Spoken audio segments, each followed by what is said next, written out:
Chapter 533. As a group of newbies, the non-server players were looking forward to the arrival of the players from the other 4 servers. They thought that they would be able to take revenge on the Beastkin tribe under their leadership and kill to their heart's content. However, they didn't expect the veteran players to be so ruthless. While they were hunting down the Beastkin tribe, they were also killing their own people. They were even so cruel to the non-server players. A large number of non-server players were taken offline by the brutal battle veterans while they were still in a daze. At this moment, the non-server players were filled with grief and indignation. They felt that the veteran players of the other 4 servers were useless. What was so great about bullying the newbies? However, to the players of the other 4 servers, the non-server players were the ones who asked for it. In their eyes, the warriors of the Beastkin tribe were worth of merit points that could be exchanged for items in the merit point shop. How could they allow the players of the other servers to take their merit points? In any case, anyone who tried to steal their merit points was an enemy. No matter what server they were from, they would destroy them all. The frenzied players killed their way forward, and the situation became more and more chaotic.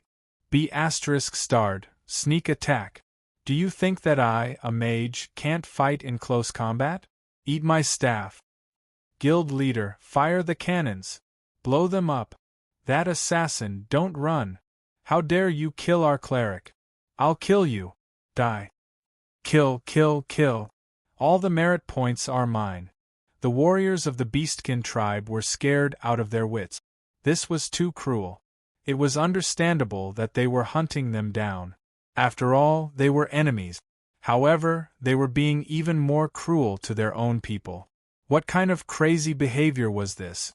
Even the leading priest was dumbfounded by this scene, and his body trembled slightly.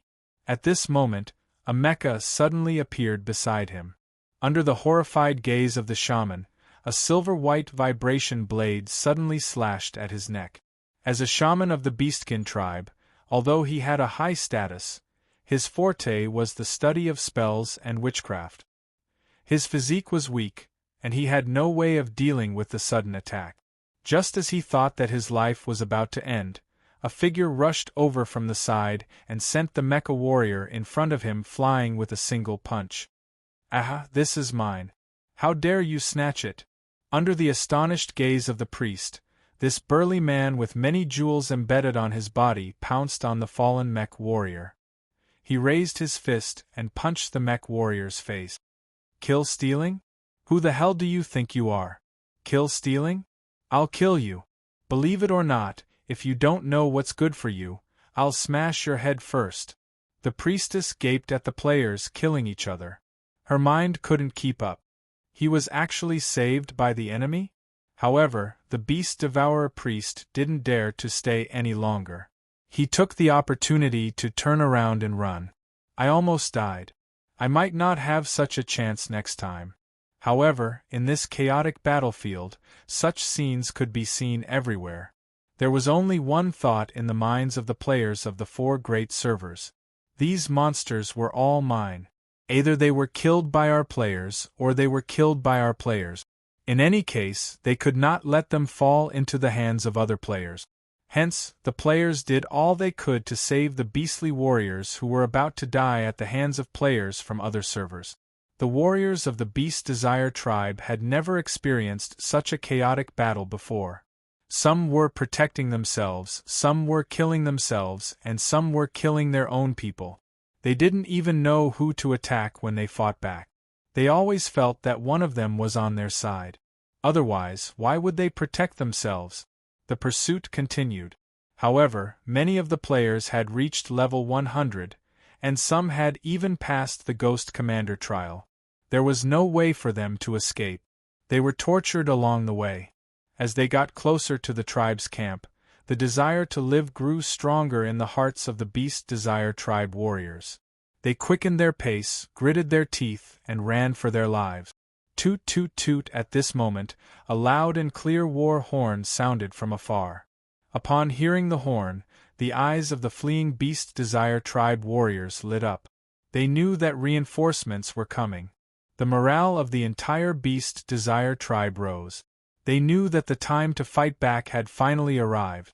When an incomparably large army of Beast Desire tribe approached from every corner of the dense forest and appeared in their field of vision, the warriors of the Beast Desire tribe finally stopped running. Instead, they turned around and prepared to fight back. Their expressions turned ferocious, however. They didn't expect the players to show no signs of fear when they saw so many Beast Desire tribe warriors. Instead, their expressions gradually changed from surprise to excitement, and then to malevolence. F***ck, there are so many merit points. We're rich. Getting rich has nothing to do with you. It's all mine. F***ck. Go to hell first. Ha ha ha, there are so many of them. I thought that this would be the end after killing all of them.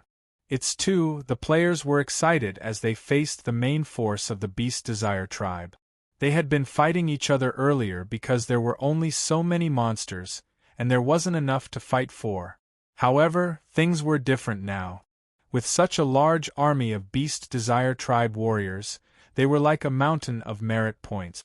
How could they not be excited? Kill. At this moment, the players changed their target without hesitation and decisively charged toward the Beast Desire tribe's army. At this moment, the chief of the Beast Desire tribe, who was leading the army, was also stunned. When he received the distress signal, he thought that the tribe stationed at the foot of the mountain was in danger. However, when he looked around, he saw that the number of players was several times that of his tribe's warriors. He couldn't help but feel his heart skip a beat. If they really fought this battle, they would have to use up all their resources. At this thought, the chief of the Beast Desire tribe hurriedly shouted angrily, "Stop! Let's talk. Is there a misunderstanding? Talk my ***s. Can there be soul coins in a negotiation? Experience points? Merit points? You refuse to negotiate. Die." Previously, the Beast Desire tribe was unwilling to negotiate with the non-server players. However, this time, the players who had come from a long distance also didn't want to negotiate with the Beast Desire tribe. To the players who had come from a long distance, negotiation was a joke. So what if they offended the Beast Desire tribe? So what if they offended all the factions in the Blackwind region? On the other hand, they would only come for a few hours and kill to their heart's content. They would leave the mess to the non-server players. Would they be stupid enough to negotiate with them? Hence, the players didn't listen to the Beast Desire tribe chief. Like a flood, they charged into the Beast Desire tribe and began their massacre. This scene left the Beastkin tribe's tribal chief dumbfounded. After all, the Beast Desire tribe was a subordinate tribe of the Cheonyo tribe. The Beast Desire tribe didn't give them any face by charging into their territory. They were basically trying to start a war. However, to the players they could just kill and leave. It didn't matter to them whether the non-server players suffered or not.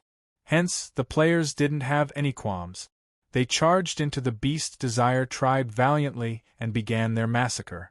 The Beast Desire tribe chief gritted his teeth at the players' attitude. He had no choice but to command his tribesmen to fight. However, the Beast Desire tribe chief quickly regretted his decision.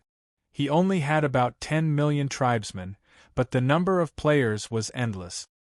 He suspected that the number of players was equal to the total military strength of the entire Blackwind region. An invasion from another region? When this thought appeared in his mind, the Beast Desire tribe chief couldn't help but shiver. To him, a war between regions was a long and endless war. Only when a faction from a large region fell would the war stop.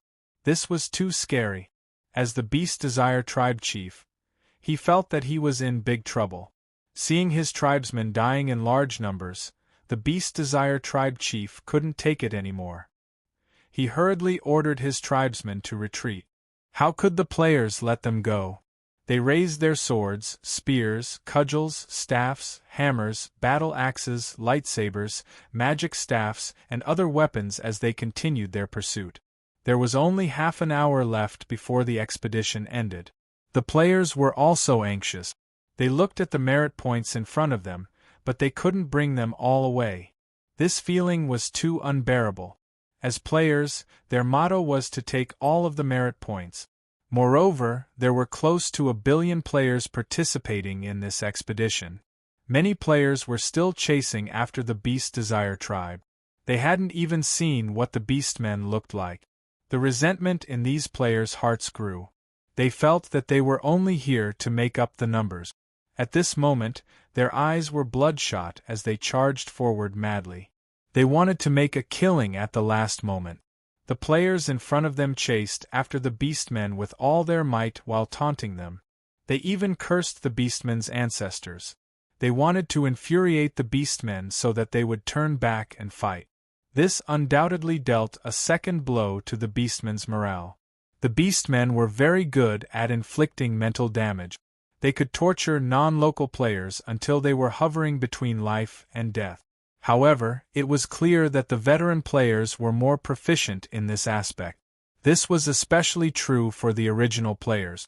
The factions they defeated had all experienced mental damage. It could be said that they were very skilled at drawing aggro. As they chased after the Beastmen, a large encampment surrounded by wooden fences appeared in front of them. Under the tribe leader's command, the Beastmen at the back turned around and began to counterattack. The Beastmen at the front swarmed into the encampment. When the players saw that they had already reached the Beastmen tribe's headquarters, they couldn't help but grin. They knew that the Beastmen had nowhere else to run. It was time for them to learn what an evil faction was, what the fourth calamity was, and what the law of the jungle meant. The flames of war were ignited. The players at the back arrived one after another and joined the battle. Seeing his tribesmen fall in droves, the Beastmen chief felt his heart bleed. After this battle, the Beastmen tribe would definitely suffer great losses. They wouldn't be able to recover without a few hundred years. However, at this moment, he was more worried about the war between the major regions. If these players really came from other regions, then the Blackwind region would be in danger. Regardless of whether they won or lost, the price they would have to pay would be incomparably heavy. Although the Beastmen tribe also believed in the law of the jungle, they were too insignificant in the face of the war between the major regions. They might very well be the sacrificial lambs. How could they not be worried? Just like the Beastmen tribe chief, the non-local players were also very worried. Many players stood on the mountain and watched the clouds gather and scatter. They were so worried that they looked haggard. At this moment, they didn't dare to go down the mountain. If they went down, they would be beaten up. They might even get their heads smashed. Whether it was the Beastmen tribe or the players from the other servers, they were all despicable. They only knew how to bully noobs. All the non-local players were filled with resentment. They swore to themselves that one day, when the non-local players rose to power, they would pay them back double. No double.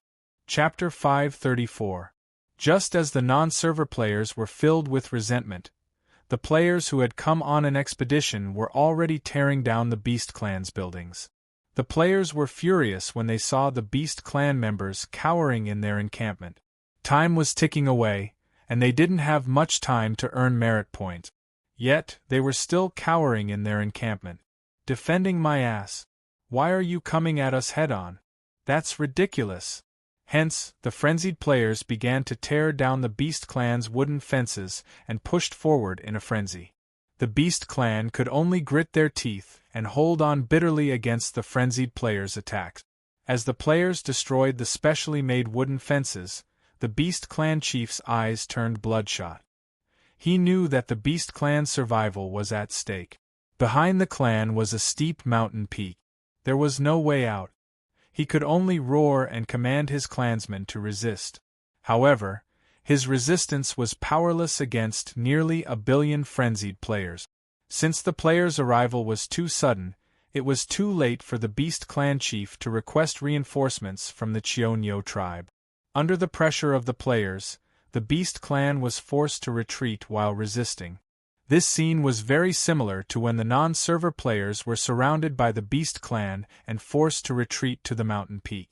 However, this time, it was the players' turn to block the safe zone. Despair spread in the hearts of the Beast Clan warriors. Even though they had already killed many players, there was still an endless number of them. The players were everywhere in the sky and on the ground. It seemed as though there was no end to them. Under such circumstances, the Beast Clan warriors could only retreat bit by bit. However, when their backs were pressed against the mountain wall and there was no way out, all the Beast Clan warriors let out cries of grief and indignation. At this moment, they seemed to have no other choice but to fight with their lives on the line. Just as the Beast Clan chief and warriors thought that the Beast Clan would be destroyed in this battle, something unexpected happened. The players who were pushing forward with ferocious expressions a moment ago suddenly froze on the spot in fear. Their expressions quickly changed from fear to despair to anger. F***ck. Dog officials, don't. Please, let me kill another one. It's already low on HP. Dog officials, I'll die a horrible death. We're about to reap a great harvest at this critical moment and you're doing this to me. I don't care. I don't care. I'm going to stay here. Dog officials, please pay more, please pay more. Don't. At this moment, the ferocious-looking players were locked in place by the divine artifact. They could only curse, unable to resist. Following which, under the astonished gazes of the Beast Hunter tribe's warriors, all of the players vanished from where they stood. However, before they left, the players' gazes were filled with longing and yearning, causing the Beastkin warriors to involuntarily shudder. That gaze was like the gaze of death, causing them to feel incomparably terrified. Even the evil players were powerless against the rules set by Lu Wu. In the end, they could only leave while cursing. What was left were the warriors of the Beast Rush tribe, who were bewildered, terrified, and in despair. At this moment, the incomparably ferocious force of players suddenly disappeared. Nothing was left behind. However, the corpses of their tribesmen on the ground made the warriors of the Beast Addiction tribe realize that this wasn't a dream. After this battle, the Beast Addict tribe was completely defeated. The ruthlessness of the players, who would even kill their own allies, was deeply imprinted in their minds. They were truly afraid of the players' forces. After all, it wasn't worth it to anger the lunatics' forces. With the help of the players of the 4 major servers, the opportunity for the non-servers' rise had finally arrived. But before entering the big development, they were prepared to properly thank Chara. On the second day after the players of the major servers returned to their respective regions. At this moment, the players were still discussing yesterday's cross-server expedition in the forum. The cross-server expedition this time was extremely satisfying for the players. Not only did they get to slay the opposing forces to earn merit points, but they also got to kill the players of other servers who used to argue in the forum. However, even after the cross-server expedition ended, the players still held grudges in their hearts. They felt that if the stupid officials had delayed the cross-server expedition, they would have been able to take over the Beast Addiction tribe in one go. That would have been the real deal. It was infuriating to return at such a crucial moment. However, the stupid officials set the expedition time of 1 hour and had no intention of changing it at all. Faced with the inconsiderate and unscrupulous battle campaign officials who kept their word, the players could do nothing but curse in the forum. After all, the attitude of the stupid officials had always been, play if you like, or get lost if you don't. It was simply unrealistic to ask them to keep the players. The all-powerful players in the game always felt that they were the weak forces that were being bullied by the battle campaign officials. They were pitiful and weak, and they always felt wronged. This was also one of the reasons why the players strongly requested the battle campaign officials to open a top-up channel. After all, even if they were not the boss after topping up, they should at least have some say. At the very least, the battle campaign officials would consider the players' feelings when the time came. However, it had been more than 2 years since the launch of battle campaign. The stupid officials were still stingy with soul coins and were never willing to give out benefits, let alone the top-up channel. For other games, there should at least be a daily check-in event to give the players something to look forward to. However, apart from the festive activities, the battle campaign had no benefits at all. The players hated the battle campaign officials as much as they loved them. They always felt that the stupid officials were stingy.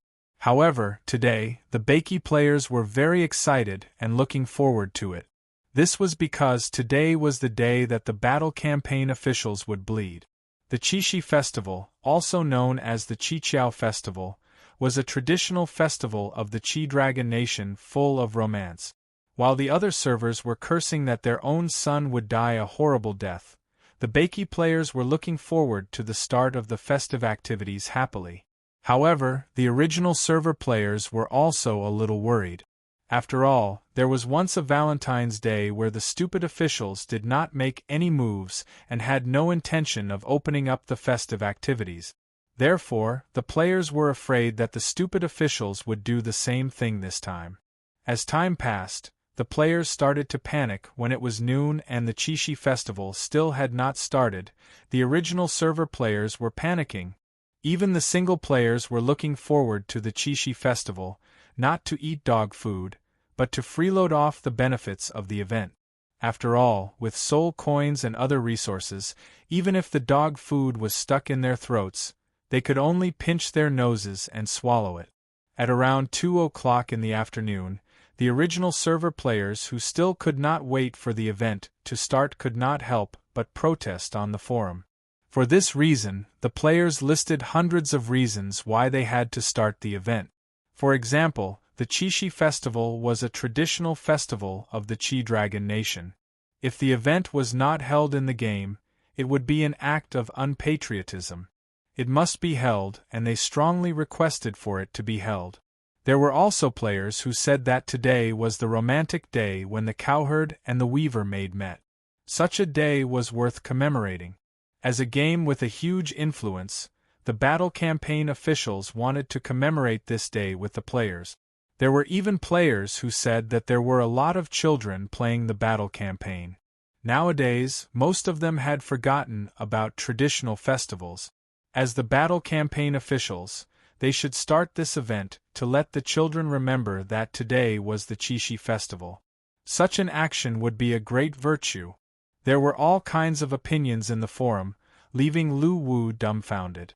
Although he was used to the players' ability to make up stories to achieve their goals, this time, Lu Wu still felt that these idiotic netizens were really talented. As he read through the posts in the forum, Lu Wu almost thought that he was a sinner in history. It was really amazing. However, Lu Wu was already prepared for the Qixi Festival.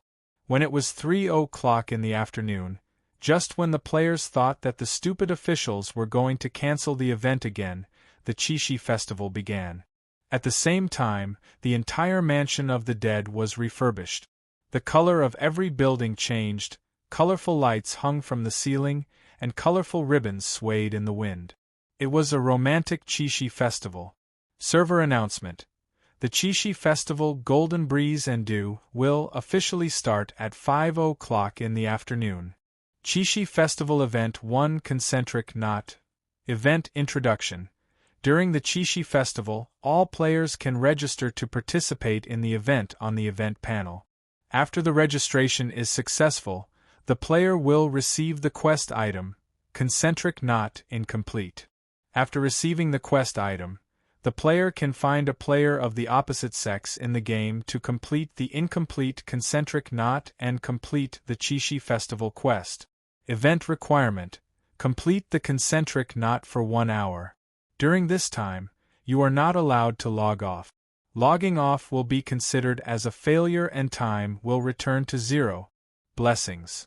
The golden wind and jade do meet, surpassing countless things in the world. Chinese Valentine's Day Event 2. The Wrath of a Single Dog. Event Introduction. During the Chinese Valentine's Day event, all players can register to participate in this event through the event interface. Upon successful registration, players will receive the quest item, Tears of a Single Dog. After using this item, the player will be transformed into a single dog, and be able to destroy the mission item, concentric knots, turning it into its initial incomplete state. Players who participate in the concentric knots event will have their mission time reset to 0. They are not allowed to combine concentric knots within 10 minutes. Event requirements. Players who choose this event must complete the concentric knot destruction mission 5 times during the Chinese Valentine's Day mission. Event blessing. Woof, woof, woof, howl. For this Chinese Valentine's Day event, players could only choose to participate in one event. The rewards for both events were the same. Players who chose the first event would receive an additional special effect, meeting on the Magpie Bridge, after completing the concentric knot mission. Event reward: Chishi Fortune Pouch, random item, 100 soul coins, instance dungeon entry x10. The players were extremely excited when they saw that the lousy officials had finally started the Chinese Valentine's Day event. However, when they saw the content of the event, some of the players were instantly dumbfounded, while some of the players' faces gradually turned ferocious.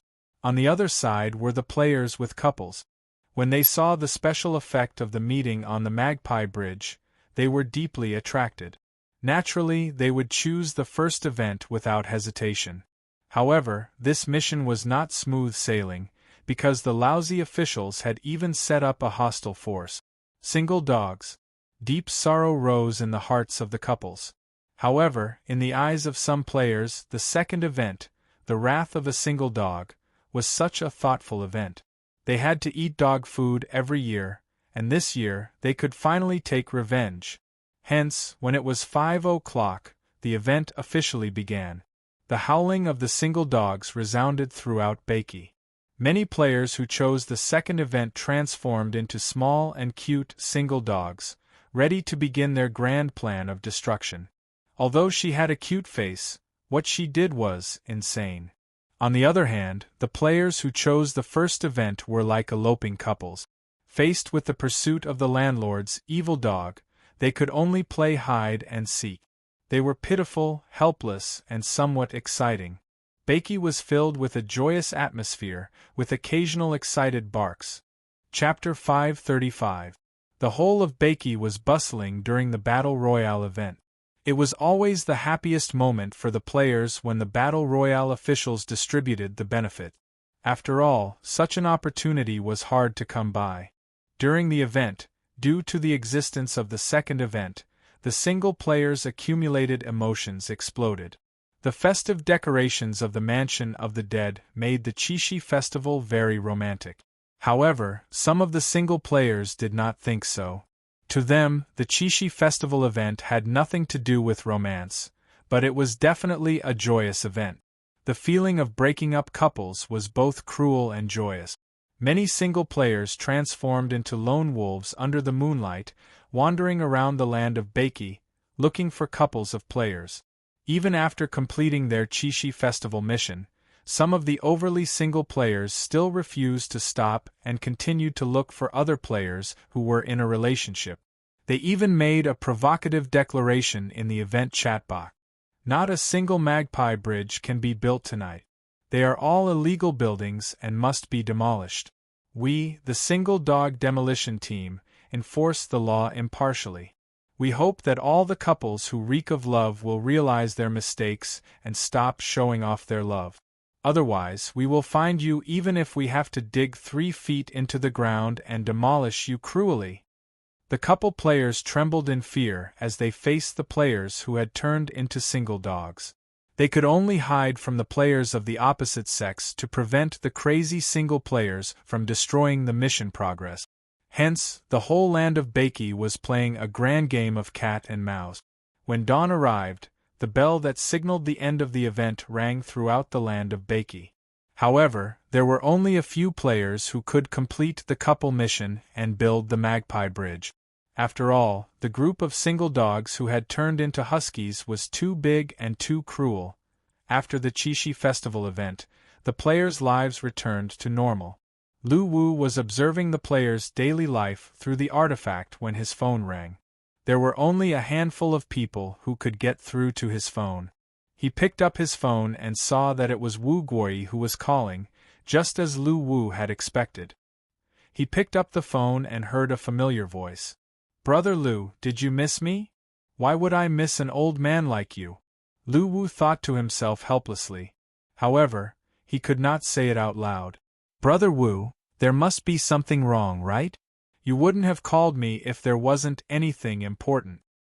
"Haha, why can't I call you if I have nothing to do? But this time, I have something to discuss with you. I'm listening. Go ahead." "It's like this. Recently, the guild has been in need of soul coins for development. Life has been tough. Can you give me 10 million soul coins to support me so that I can speed up the development of the guild?" Lu Wu was speechless. "Haha, I'm just kidding." Wu Gui's laughter came again while Lu Wu was still in shock. "Even if you want it, you won't give it to me," Lu Wu said angrily. "Stingy, no wonder the players call you the stingiest dog official. You live up to your reputation. Let's talk business or I'll hang up." Don't. It's like this. Recently, Los Angeles, America is going to hold a world-class game exhibition called E3. I've received an invitation from the organizers, and they're willing to provide a gaming booth for Battle Online, so I'd like to ask for your opinion. Upon hearing this, Lu Wu could not help but be stunned. As the world's largest game exhibition, how could Lu Wu not have heard of it? He also had some understanding of E3. E3 was one of the 4 world-class game exhibitions. The games that were able to participate in E3 were basically the flagship games of every game manufacturer. Every year, when E3 was held, it was a grand gaming event for players around the world. It was also a promotional day that all game studios attached great importance to. Other game exhibitions of the same status included Tokyo's TGS, Cologne Game Exhibition, and the domestic CJ Exhibition. However, compared to these game exhibitions, E3 was undoubtedly the most influential. The skyrocketing number of tourists in Los Angeles during this time of year was proof of this. In contrast, the domestic CJ Exhibition had the weakest influence in the gaming circle. This was because at E3, the players were mainly looking at games, but at CJ Exhibition, the players were basically there to see cute girls cosplaying. Games were secondary. This had basically become the consensus among the players. Therefore, in terms of influence, E3 was undoubtedly the most influential. 2 years ago, to Lu Wu, attending E3 was simply unthinkable. This was because he was just the manager of a small gaming website with no traffic, and he could not produce any decent games. However, he did not expect to personally receive an invitation from the organizer. After a brief moment of surprise, Lu Wu was very calm.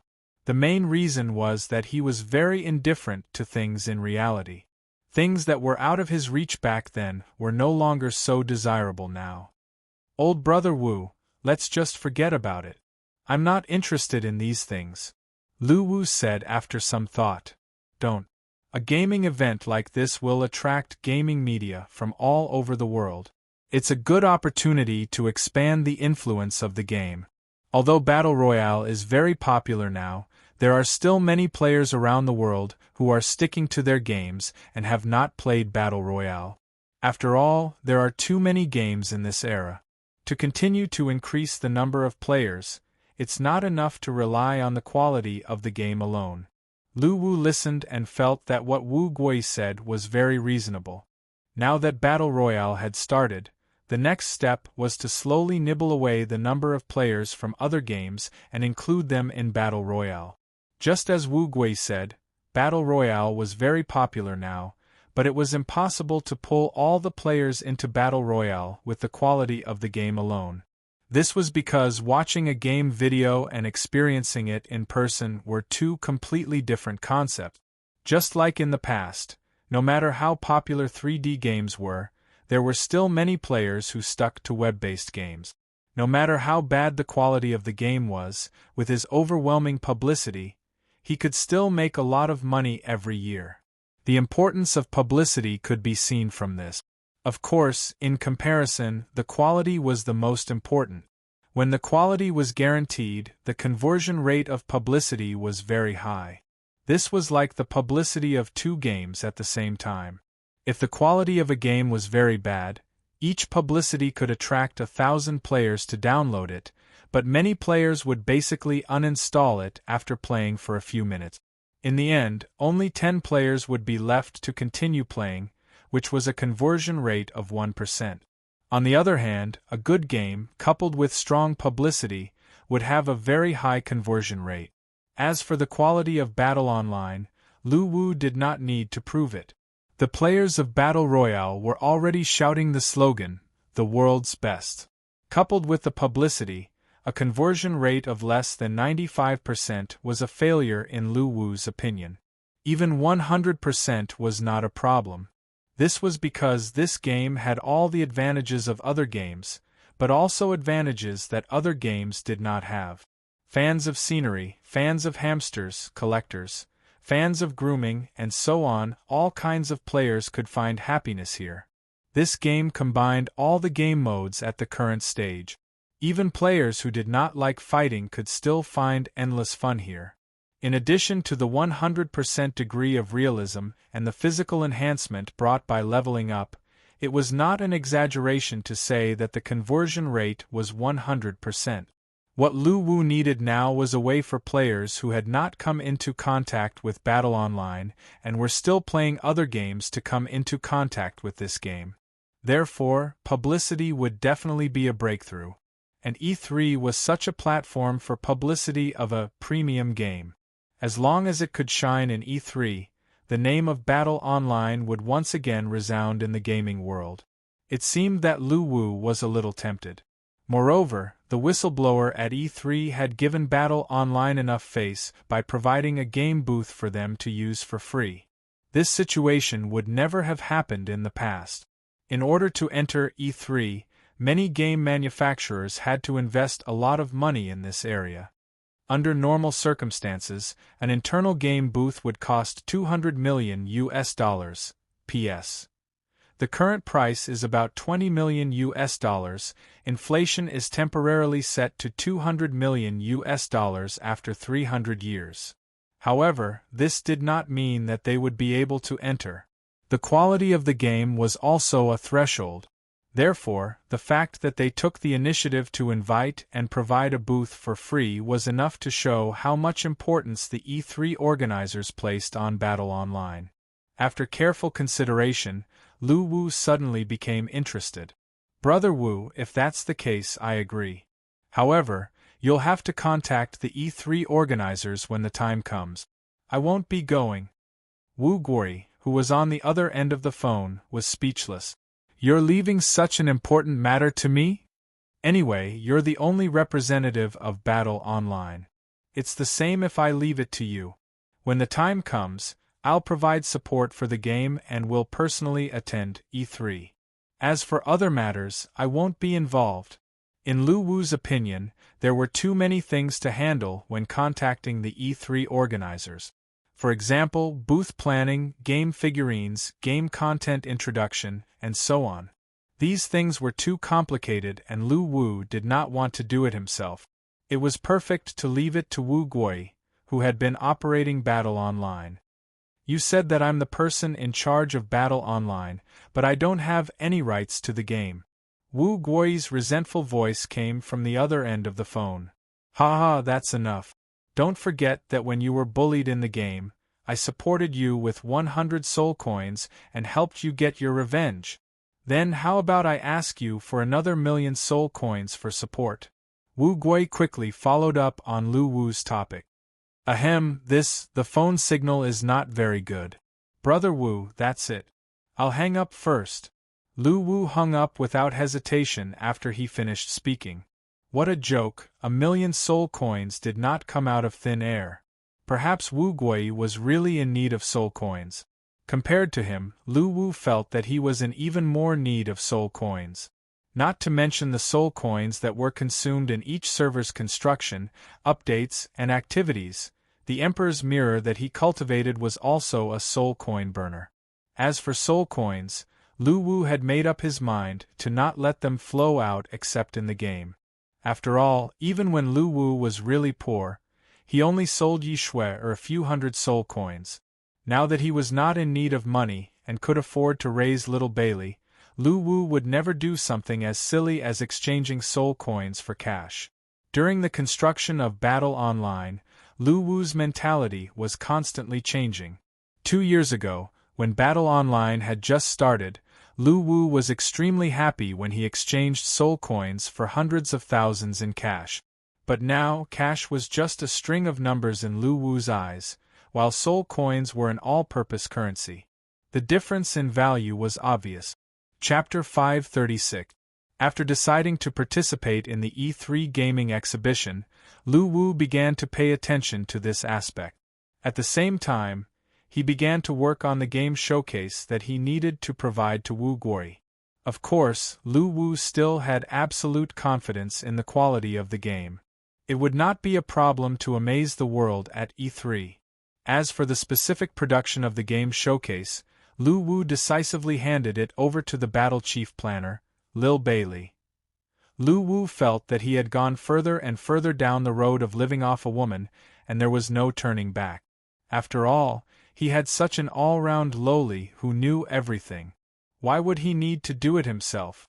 Even if he did it himself, he would not be able to do it as well as Lil Bailey. Therefore, wasn't it better to live off a woman? After handing over the task to Bailey, Lu Wu used the artifact to observe the idiotic lives of the players. At this stage, the development of the local server was relatively stable. Every day, the players attacked the Sea King and were attacked by the Sea King. However, the entire land of Baiki was still firmly in the hands of the local players. Compared to the other servers, their lives were very stable. In the European server, the war was coming to an end. After the demonic formation was destroyed, Yuanshu's last reliance was destroyed.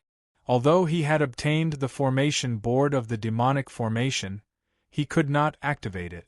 On the other hand, the strength of the European server players was getting stronger. In the beginning, they were suppressed, but now they had an absolute advantage. Basically, the destruction of Yuanshu's forces was a foregone conclusion. Now they were just struggling on their deathbed. In the Asian server, due to the deterrence of the evil king when the server was first launched, the forces of the demonic spine region still did not dare to start a war with the players who lived in Blazing Sky City. Although they were always monitoring the players' every move, they did not dare to make any big move. It was not that they were afraid of the players, but they were afraid of the god behind the players.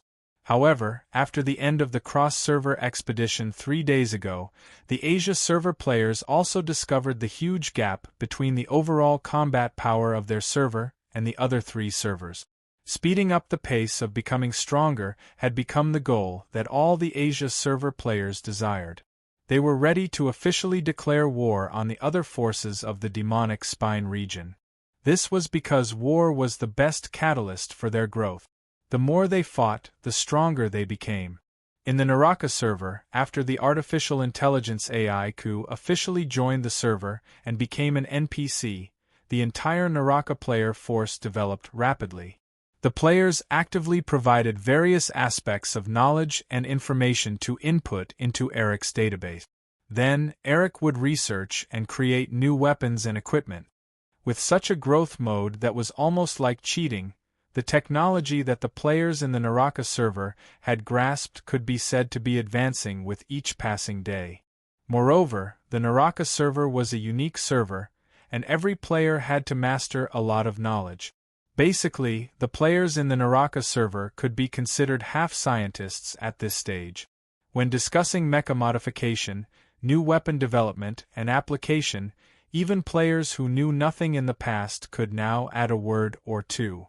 Since the application of technology was closely related to all players, many players subconsciously began to understand this aspect of the content.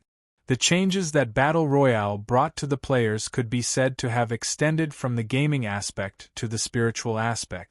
The sense of fulfillment brought about by learning was also a major feature of Battle Royale. Of course, although the Naraka server was developing rapidly, the living environment was still very harsh. As the most dangerous region, hell beast hordes would occasionally erupt. Whenever that happened, wherever the beast hordes passed through, not a single blade of grass would grow. It was impossible for players to survive in such an environment. They could only grit their teeth and endure it.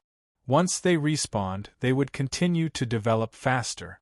For the players in the Naraka server, death was like having to eat and drink every day. They were already used to it.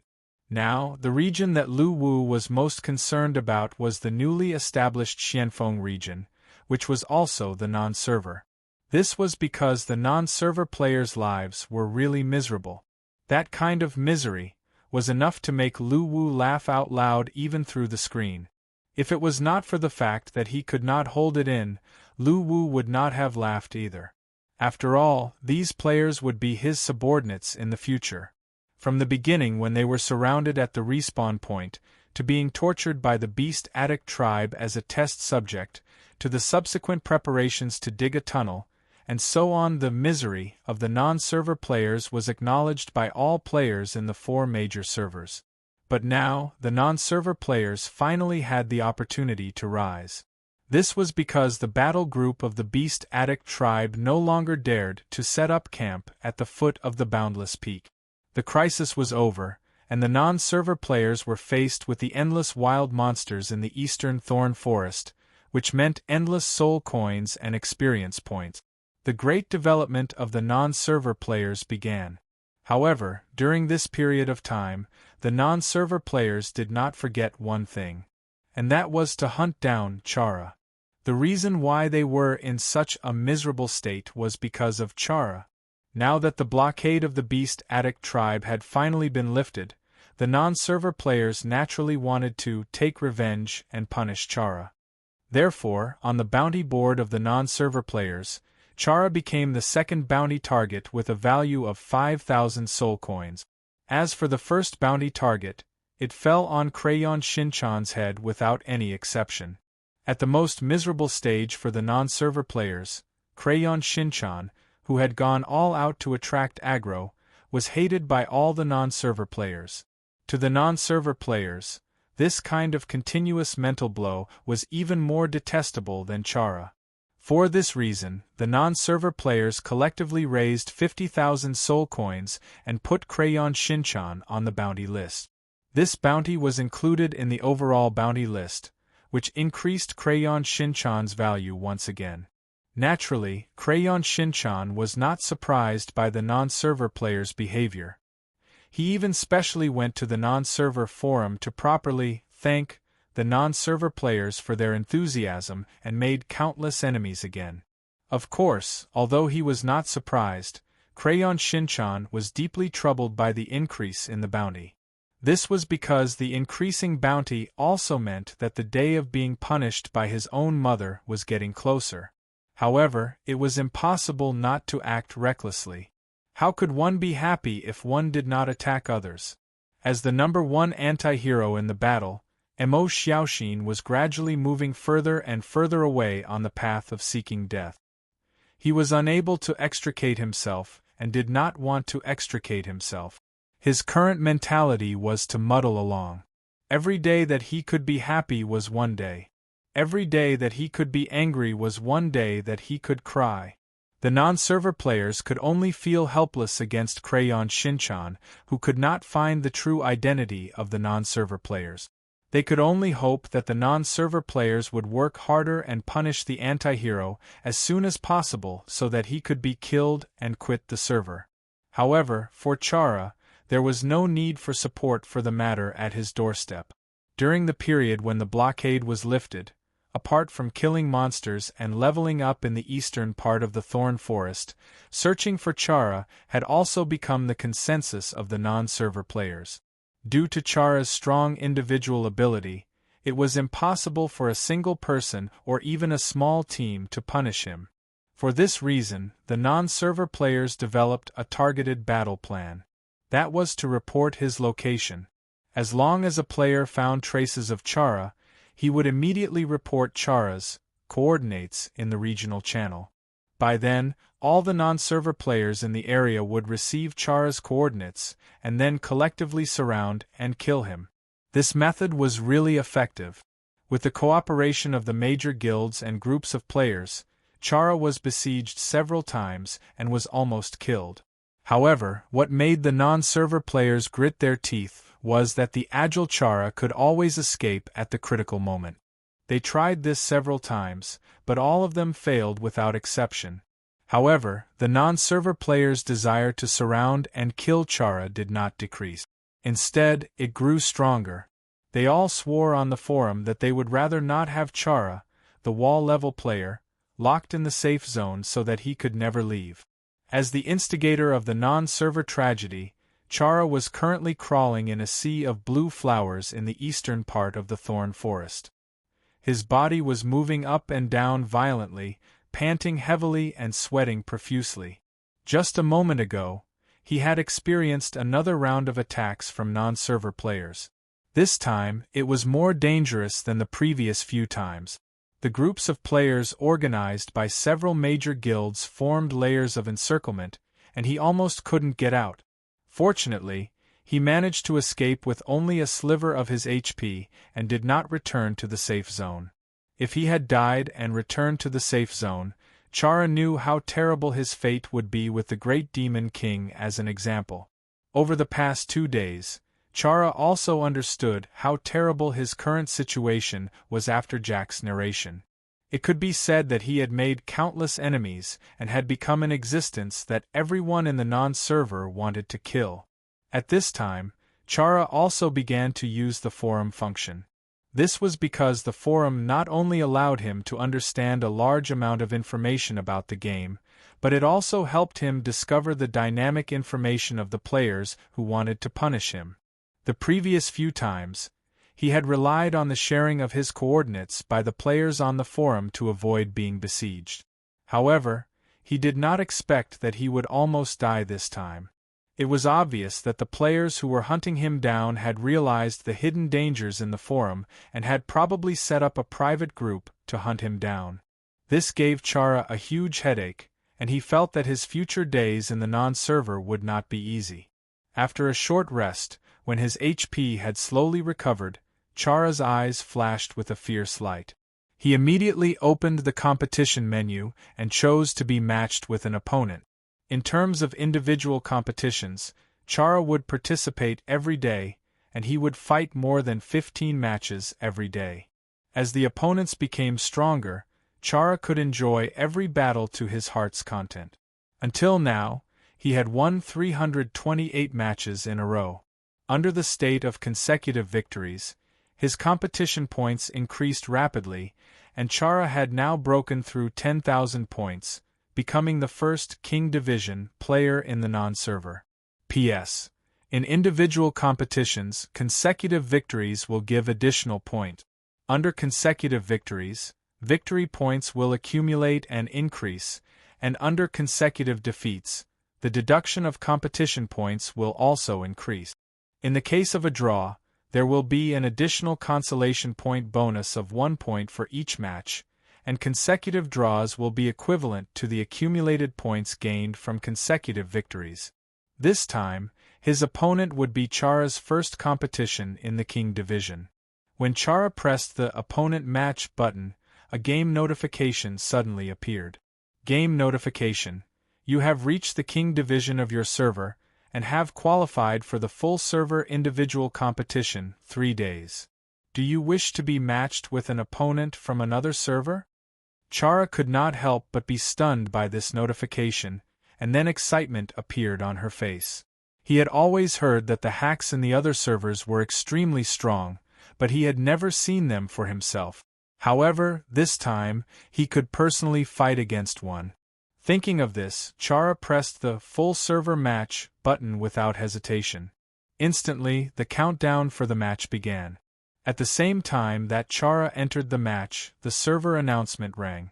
Server announcement: the first King Division player of this server has entered the cross-server match mode. Players can enter room 001 of the arena to watch the match and cheer for the players from your server. On Chara's side, after waiting for less than a minute, the notification that his opponent had been successfully matched appeared. Game notification. Cross-server match successful. The matched opponent is the Beiki player Yuan Fong. Battle record. 0 wins, 0 losses, 564 draws, consecutive. What kind of godly opponent is this? Chara was dumbfounded when he saw the opponent's battle record.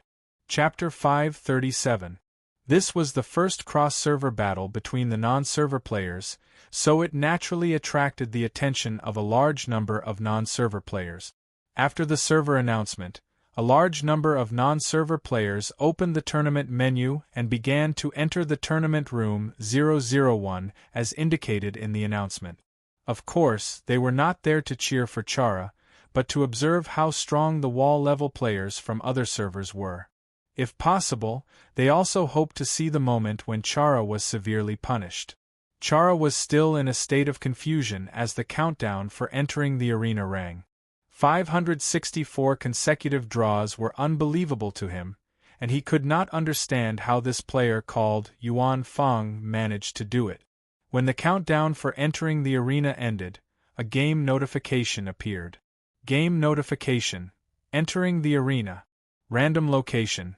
Floating Sky City. As the game notification appeared, the scenery in Chara's area began to change. His line of sight pierced through the thick layers of clouds, and a floating island bathed in golden light came into view. His line of sight suddenly descended, and he arrived at the central area of a floating island. The figure of his opponent, Yuan Fong, also slowly appeared in the central area 100 meters away. Game notification. Individual battle countdown. 10, 9, 7. During the countdown, the central light screen that separated the two slowly faded.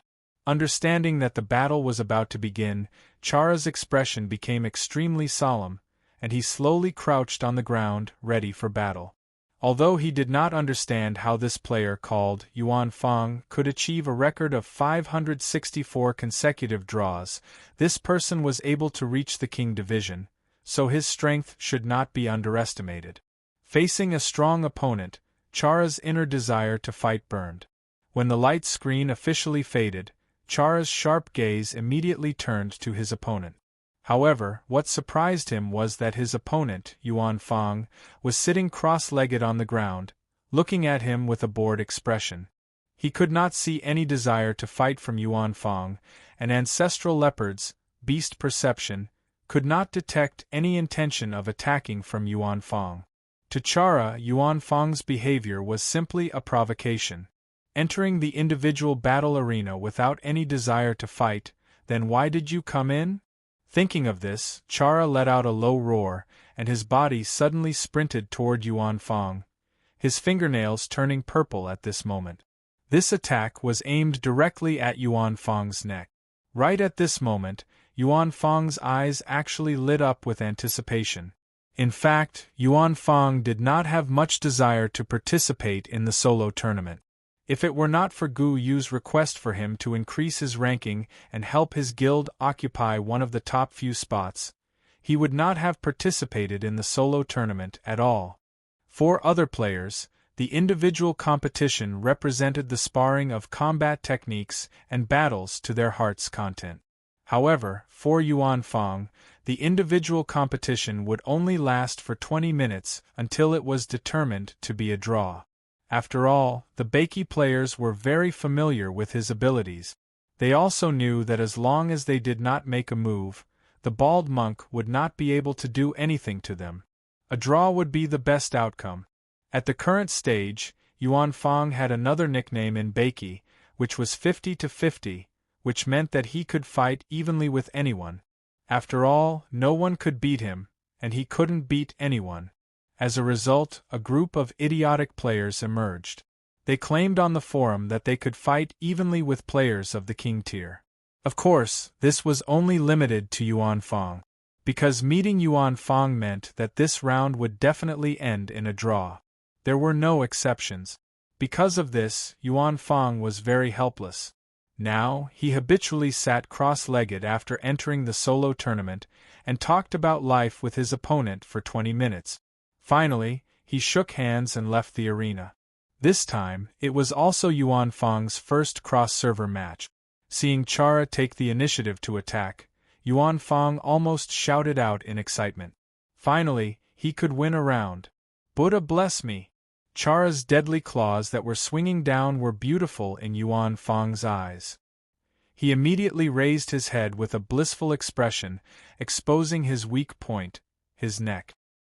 He was prepared to let Chara's attack deal more damage. Only then would it be more painful when the damage was reflected. The first victory was coming.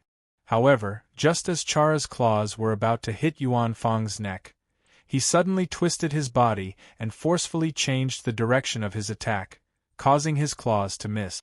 As his body twisted under the inertia, Chara tapped the ground with the tip of his toes and retreated a few meters. Seeing this, Yuan Fang's expression was blank. What's going on? Not far away, Chara was shocked. Just as the claws were about to hit Yuan Fang, wild beast perception kept warning him of danger, as if this attack would bring him terrible consequences. Chara did not doubt his wild beast perception at all, because this was a natural ability that came from practicing beast techniques since young. He had an extremely sharp perception of danger. That was why he did not hesitate to stop his attack and retreat. Looking at the dazed and seemingly silly Yuan Fang, Chara's expression darkened. From Chara's point of view, Yuan Fang's harmless appearance was obviously a disguise. How could he be weak if he could become the strongest player in the challenger division? Why did you stop? Yuan Fang, who was eager to be beaten up, could not help but ask. Chara did not answer. His sharp eyes stared straight at Yuan Fang, and he began to circle around Yuan Fang, looking for an opportunity to attack. However, the more he looked, the more depressed Chara became. Because this guy was full of openings, as if every part of him was a fatal weakness. After a few minutes of stalemate, Chara finally could not take it anymore. With a low roar, he pounced at Yuan Fang again. Seeing this scene, Yuan Fang shuddered. The first victory was coming. Happy. This time, Chara's attack was aimed at Yuan Fang's heart. However, just as his sharp claws were about to hit Yuan Fang, Chara suddenly forcefully changed the direction of his attack again, and he retreated a few meters. A strong sense of danger made Chara feel that if he attacked, he would very likely be hit by Yuan Fang's fierce counterattack. This counterattack could even be fatal. Looking at Chara, who retreated a few meters again, Yuan Fang was dumbfounded. What the f***ck do you mean? Are you going to attack or not? You came here to show off and then retreat. Are you trying to bully me because it doesn't hurt? This is so f***king infuriating. The first victory disappeared again. Yuan Fang looked constipated. At the same time, Chara, who retreated a few meters again, kept thinking about where Yuan Fang's attack would have come from if he had hit him. Left side? Right side? Hands? Or feet? Looking at Yuan Fang, Chara fell into deep thought. The atmosphere was once again in a stalemate. Seeing this, Yuan Fang could not help but wave his hand. All right, sit down and have a chat. 20 minutes will be up soon. Hearing this, Chara still did not reply. He continued to circle around Yuan Fang, thinking of a way to defeat his enemy. Yuan Fang simply sat down cross-legged and looked at Chara, who was circling around him, with a bored expression. He felt that this guy was sick in the head. 2 feints, how boring! Meanwhile, the spectating non-server players in 001 Arena were also dumbfounded. Until now, they still could not understand what Chara was doing. Moreover, the 2 attacks just now were completely different from Chara's previous battle style. Many non-server players had watched Chara's battle videos, and they knew very well how wild and fierce Chara's battle style was. Basically, he relied on his powerful explosive power and battle techniques to kill his opponent within a short period of time. This was the first time such a situation had happened. Time passed bit by bit, and now there were less than 10 minutes left. Chara still could not think of where Yuan Fong would attack him if he hit him. Yuan Fong, who seemed to be full of flaws, was also full of danger in Chara's eyes. Almsgiver, are you tired? Looking at Chara, who was circling around him, Yuan Fong could not help but ask. Roar! Chara's sharp gaze stared straight into Yuan Fong's eyes, and he let out a low roar. All right, continue circling. Yuan Fong waved his hand disinterestedly. He felt that this guy was impossible to chat with. At this moment there was another thing that made Chara very confused. If he did not attack, why did Yuan Fong not attack as well? He could not understand this no matter how hard he tried. Time quickly entered the end of the last 5 minutes. At this moment, Chara finally could not hold it in anymore. No matter what, he had to try to hit Yuan Fong. How could he be satisfied if he did not try? Accompanied by the roar of a beast, Chara's figure ran toward Yuan Fong like a cheetah. Meanwhile, Yuan Fong continued to look at Chara expressionlessly. He felt that this guy was going to faint again and would definitely not dare to hit him. Therefore, while Yuan Fong was stunned, this claw slapped hard on his face, and Yuan Fong, who was caught off guard, was instantly sent flying. At that moment, Yuan Fong was both happy and depressed. This B** dared to hit my face without saying a word. Even my master and brothers don't hit faces. I'm so angry, this is too much. On Chara's side, the sound of his hand breaking could be heard. Battle notification. Attack caused a weak point critical hit damage of 387 points. Target avoided weak point critical hit damage of 387 points. Damage caused 0. Battle notification. Target Yuan Fong received damage. Emoku's Infinite activated. Level 2 damage reflection, 20%. Damage received, 77. For after this attack, Chara was also sent flying.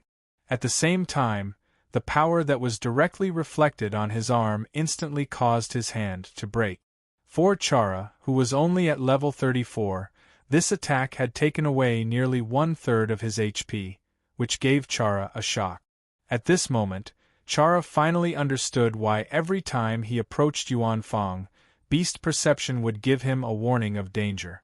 Because his beast perception was not wrong, Yuan Fong's entire body was filled with a dangerous aura. Roar! Chara turned over and leaped up, turning his head to stare angrily at Yuan Fong. The injury instantly stimulated the violent beast in Chara's body. His crimson-red eyes were filled with aggression as if he was about to devour someone. At this moment Yuan Fong also stood up. He rubbed his cheek. Although he did not receive any damage, it was painful. People who slapped faces were the worst. At this moment, Chara's figure flashed and once again pounced toward Yuan Fong. There was less than a minute left. At this moment, Chara's injured arm was surrounded by lightning. When he swung it, it was like a lightning whip, ruthlessly lashing toward Yuan Fong.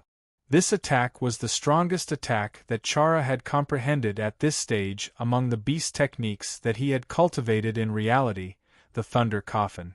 The totem of the ancestral leopard appeared on his chest, as if it had come alive. It roared and pounced toward Yuan Fong. At this moment, Chara wanted to use this strongest attack to break Yuan Fong's defense, devour him, and kill him. Almsgiver, Lord Buddha bless you. Seeing this, Yuan Fong put his palms together and looked at Chara. The moment the Thunder Whip and the ancestral leopard's totem hit Yuan Fong at the same time, the time limit of this battle had finally come to an end. Although this attack was very strong, Chara, whose attributes were not high at this stage, still could not break through Yuan Fong's fixed 800 points of defense. In an instant, Emoku's Infinite's counterattack caused his body to crack and turn into a black fog. Game notification. The cross-server battle has ended. The winner is the Beiki player, Yuan Fong. Seeing this scene, the non-server players were in an uproar. As for Yuan Fong, there weren't many players who knew much about him, as he was too unknown. Therefore, they were shocked to see Yuan Fong defeat Chara without making a move from the beginning to the end. On the other hand, Yuan Fong was also smiling. His first victory had finally come.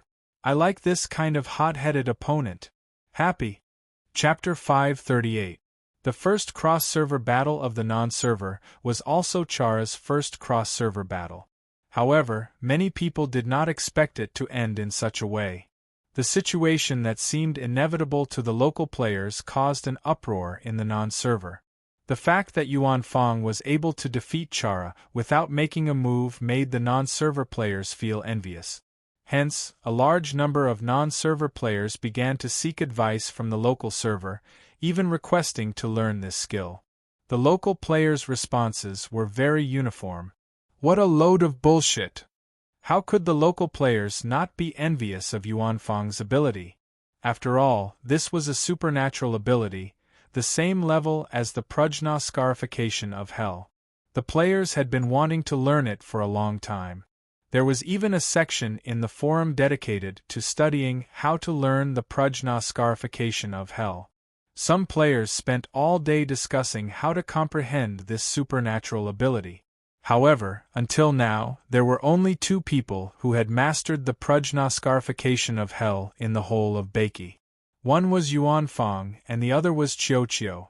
The players had never seen Qiu's ability, but from Yuan Fong, it was obvious that the prajna scarification of the same level that Qiu had mastered was extremely powerful. It was a powerful ability that could directly make a mediocre player reach the top of the cheat class. Hence, wanting to learn it was one thing, but mastering it was another matter entirely. The non-server players' consultation was ridiculous in the eyes of the Beiki players. After all, they did not even know how to start, so how could they teach others? However, this still could not suppress the desire of the non-server players to become stronger. The enthusiasm of the non-server players to become stronger was extremely high. After seeing the strength and excitement of the other servers, they yearned to reach this level one day. They even wanted to catch up from behind and win the first place in the future cross-server battles of major regions. As the overlord of the forum, Crayon Shinchan naturally fiercely refuted the non-server players' comments on the local server forum. He once again attracted a wave of hatred and angered the non-server players so much that they added another sum of money to the bounty column. Although the local players did not think that the non-server players could surpass them, they also felt a sense of urgency. The European server, Hell server, and Asia server were all developing at an accelerated pace. In this bizarre game world where opportunities were everywhere, no one could say for sure who would be the first in the future. This was just like the Sea King. Every time he turned around, his strength and subordinates would increase greatly. Such opportunities existed for the players as well. With the arrival of the cross-server war, the original players also realized that they had to speed up their development. According to what Crayon Shinchan said in the forum, as a father, he had to be a father for life. How could he be a son and a father at the same time? We have to be the father from beginning to end, that is the real father. Crayon Shinchan's remarks were naturally condemned by the players on the forums of other servers. However, in the original server, although everyone was gnashing their teeth at this guy, his words struck a chord in the hearts of all the original players. They all agreed with his theory of being a father for a lifetime. South of Beiki, the Arctic Abyss. This area was covered in ice and snow all year round, blocking the players' access to the other large region in the south. But at this moment, the ice that had not melted for 10,000 years was melting at a speed visible to the naked eye. In the Ice-Snow Clan's territory within the Arctic Abyss, the glaciers had melted on a large scale, and the buildings that were once made of ice had long since disappeared. Perhaps Tonghua and the Rock Ghost King did not know. The formation that they had set up according to the method described by Talisman Bao would have such a huge impact on the Arctic Abyss. How could a god-level body be so easily neutralized? After the melting formation was set up, the ice attribute spiritual energy in the entire Arctic Abyss was absorbed in large amounts. Later on, when Lu Wu used his soul power to activate the melting formation to accelerate the destruction of Talisman Bao's godly body, he accelerated the loss of ice attribute spiritual energy in the Arctic abyss. Until now, the Arctic abyss that had lost a large amount of ice attribute spiritual energy could no longer maintain its extreme cold attribute. The temperature warmed up, the glaciers melted, and the falling snowflakes in the sky disappeared. At the same time, as the glaciers in the Arctic abyss melted, the heat in the air of the land of Beiki was absorbed, causing the temperature of Beiki to plummet. Naturally, the players noticed this as well. Although the cold weather did not affect the players who had strong physiques, such an abnormal situation aroused the curiosity of the players. The theory of natural disasters appeared in the forum once again. There was always a group of players who liked to stir up public opinion. They started a rumor in the forum that the new expansion pack, the Frozen Throne, was about to appear, and that an ice attribute natural disaster army was quietly approaching. They asked the players to be prepared to defend. The idiotic players were always talented in making up stories. They made it sound so logical that it seemed like it was true. Of course, there were not many players who believed it. After all, natural disasters in Beiki had never appeared since the great Devil King who he left. Other than the optimism of the Beiki players, it was probably because of the newly added weather adjustment system in Battle Royale. While the players were discussing about the weather, the Arctic abyss was deep underground in the area that the players were never willing to set foot in. Under the 1,000-meter-thick ice layer, an army that had been sealed for countless years was quietly awakening. The ice and snow melted, turning into water that flowed down the iceberg. The moment the ice seal isolation barrier outside the Ice Snow Clan's territory was broken, the consciousness of the ice ghosts deep underground was finally awakened. Broken armors, broken weapons, broken bodies, the endless years of slumber made them temporarily forget who they were and what the meaning of their existence was. In the process of awakening, ancient memories came one after another. It was the lost glory of the Ice Ghost Clan, something that was engraved in their hearts from the moment they were born, something that they protected with their lives. They originally belonged to the land of Beiki, and were loyal to the powerful Beiki Divine Clan. They were also the sharpest spear and the strongest shield of the Ice Snow Clan. They fought for the Beiki Divine Clan and the Ice Snow Clan without any regrets. Roar! When the last memory emerged, the Ice Ghost Clan warriors buried deep underground struggled madly and let out angry roars. They abandoned us. It was the betrayal of the Beiki Divine Clan and the Ice Snow Clan. We fought for them with our lives, but they imprisoned us here. The warriors' glory was covered by years of heavy snow, and their fighting will was sealed by the solid ice layer. We were abandoned without glory and fighting will. We lost everything. We no longer had a goal to fight for, we were just like puppets. The sealed memories were peeled off like silk cocoons, slowly unraveling. Anger and hatred came one after another. At this moment, the Ice Ghost Clan remembered the past, the lost glory, and the fact that the master they had protected so loyally had abandoned them. Since we have lost the goal to fight for, at this moment, we only want revenge. Kill the Beiki Divine Clan and the Ice Snow Clan, who once made us proud. Our rotten bodies will be reborn in their blood. An army of zombies that belonged to ancient times had officially awakened at this moment. This was a dusty history that even Tong Gua and the Rock Ghost King did not understand. It was too old, so old that no one in the land of Beiki could remember their existence. No one knew the glory they carried and the bravery they had during the battle. During their most glorious years they still had a name. The Heaven-Defying Alliance, Ice Ghost Battle Group. Chapter 539. Beiki Arctic Abyss. After a few days of searching, the players finally discovered the source of the cold current that caused the temperature of Beiki to plummet. At this moment, the players rushed to the Arctic snow mountain where the ice and snow were melting, wanting to find out. The curiosity of the Beiki players could be said to be completely cultivated in the game, not innate. Ever since the dog fell into the pit and obtained the inheritance, the curiosity of the Bakey players toward the unknown had become extremely strong. In the end, it was because there might be opportunities in the unknown. Fortuitous encounters were very mysterious. Some players jumped into the pit and jumped off the cliff as soon as they saw it, but they did not get any opportunities even after repeated efforts. Some players did not have such thoughts at all, but they inadvertently got a great opportunity. However, taking the initiative to try was always more reliable than waiting for luck to come. Therefore, this time, the special changes in the Arctic abyss attracted a large number of players. The players all wanted to find a chance to rise in this change. If possible, they also wanted to be a cheat. At this time, the temperature in the Arctic abyss was not as cold as it used to be.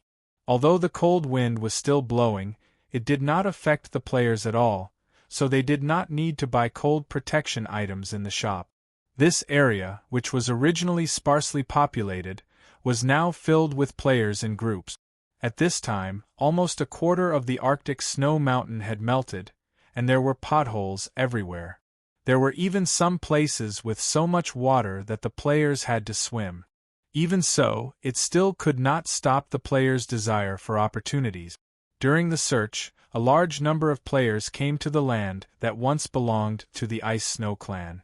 Due to the loss of spiritual energy, the enchantment of the Ice Snow clan's land was broken, and the players easily entered. When the first group of players entered the Ice Snow clan's land, they were immediately shocked by the scene in front of them. At this time, the Ice Snow clan's land had turned into a lake, and there were many corpses floating above the icy blue lake. The scene was horrifying. The owners of these corpses were all frozen by the Ice Snow clan on the cliff behind the mountain because they trespassed the Ice Snow clan's land without permission, including the remaining cursed disciples. Now that the ice and snow had melted, they were finally freed from the ice. Many players did not know the history of this place, so they were shocked when they saw this scene. At this time, a corpse slowly approached the shore where the players were under the cold wind. One of the players mustered up the courage to poke the corpse with his sword. At that moment, he noticed a smear of red on the corpse's wrist. Lava bracelet, purple quality, broken. Item Introduction: a purple quality bracelet made by Bakey's craftsman, Fei Ming. It has been infused with geocentric fire, giving the wearer an extremely high resistance to cold.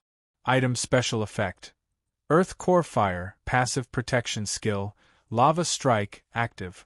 When launching a melee attack against a target, the user can mobilize the power of lava to deal additional fire damage to the target. When the player saw the analysis attributes, he jumped into the water without hesitation and hugged the corpse tightly. He turned to the players on the shore with a vigilant look and said, "Don't worry, I'll kill you. Mine." As he spoke, the player hurriedly took out the lava bracelet from the corpse's wrist and threw it into the channel. Many of the players were dumbfounded. After a brief silence, the players jumped into the water and pounced on the unfrozen corpses. They wanted to make some money from the dead. At first, they did not understand what was going on with the player. However, when they saw the player take off the red bracelet, the players on the shore understood why he was so vigilant while hugging the corpse. Hence, the land of the Ice Snow clan, which had now turned into a lake, started a battle for the corpses among the players. Every one of them shouted, "Mine, it's all mine," as they hugged the rotting corpses tightly. The scene was extremely chaotic. When the players who arrived later saw this scene, they were dumbfounded. However, when they realized that the corpses were equipped with exquisite equipment, they jumped into the lake without hesitation and joined the battle for the corpses. Although some of the corpses were already rotten, the players' desire for profit had completely overcome their fear. Most importantly, after playing battle for so long, the players had developed a strong immunity to creatures like corpses and ghosts. Now, even the healer players were not afraid of such creatures. Each of them waved their staffs and other long-range weapons, fighting for the corpses. The cute players who claimed that they could not even open a bottle cap in real life were now so ferocious that they looked as if they could twist someone's skull off. They hugged the corpses and would not let go of them even if they were beaten to death. Anyone who dared to snatch the corpses would be hammered with their staff. As more and more players joined the battle for the corpses floating on the surface of the lake were quickly swept away. This undoubtedly made many of the players who came later feel extremely depressed. They felt that they had lost an opportunity that they were so close to getting. This group of players who were unwilling to give up turned their attention to the bottom of the lake. The players guessed that the temperature had warmed and the ice and snow had melted, causing the corpses that were originally buried in the ice to float to the surface after thawing. Therefore, there must be another opportunity under the ice. With that thought in mind, a large number of players dived into the water and began to knock on the ice that had yet to melt. Apart from Little Pomelo, Murphy, and Seven Mings, no other players had ever come here. Naturally, they did not know that these corpses actually came from the ice cliff and not the underground. They also did not know that their guess was wrong from the beginning. Therefore, a large number of players bought tools such as shovels and began the ice-breaking operation. By a freak combination of factors, the players' actions hastened the birth of the Ice School clan. With the spirit of not giving up until they dug out the treasure, the players were full of energy and did not feel tired at all. With the hard work of a large number of players, the ice layer was continuously destroyed. For a whole night, the number of players in the Arctic abyss did not decrease. Instead, more players came after hearing the news. Following the herd mentality, the players who came later felt that since there were so many players digging the ice, there must be a treasure underneath, and they wanted to dig for it too. Therefore, the number of ice-digging players increased. Apart from the first group of players who knew that they were digging for corpses, the rest of the players had no idea what was underneath. However, they were still working hard and just followed the players. However, after a whole night of hard work, many players finally got tired of it. Especially the players who came earlier. They felt that there must be no more corpses after digging so deep, and there was still no treasure. At this moment, a crack suddenly appeared on the ice layer below. A faint blue light shone through the crack and rippled beautifully in the water. At the same time that the crack appeared, a whirlpool appeared at the bottom of the water, and a large amount of snow water was sucked into it.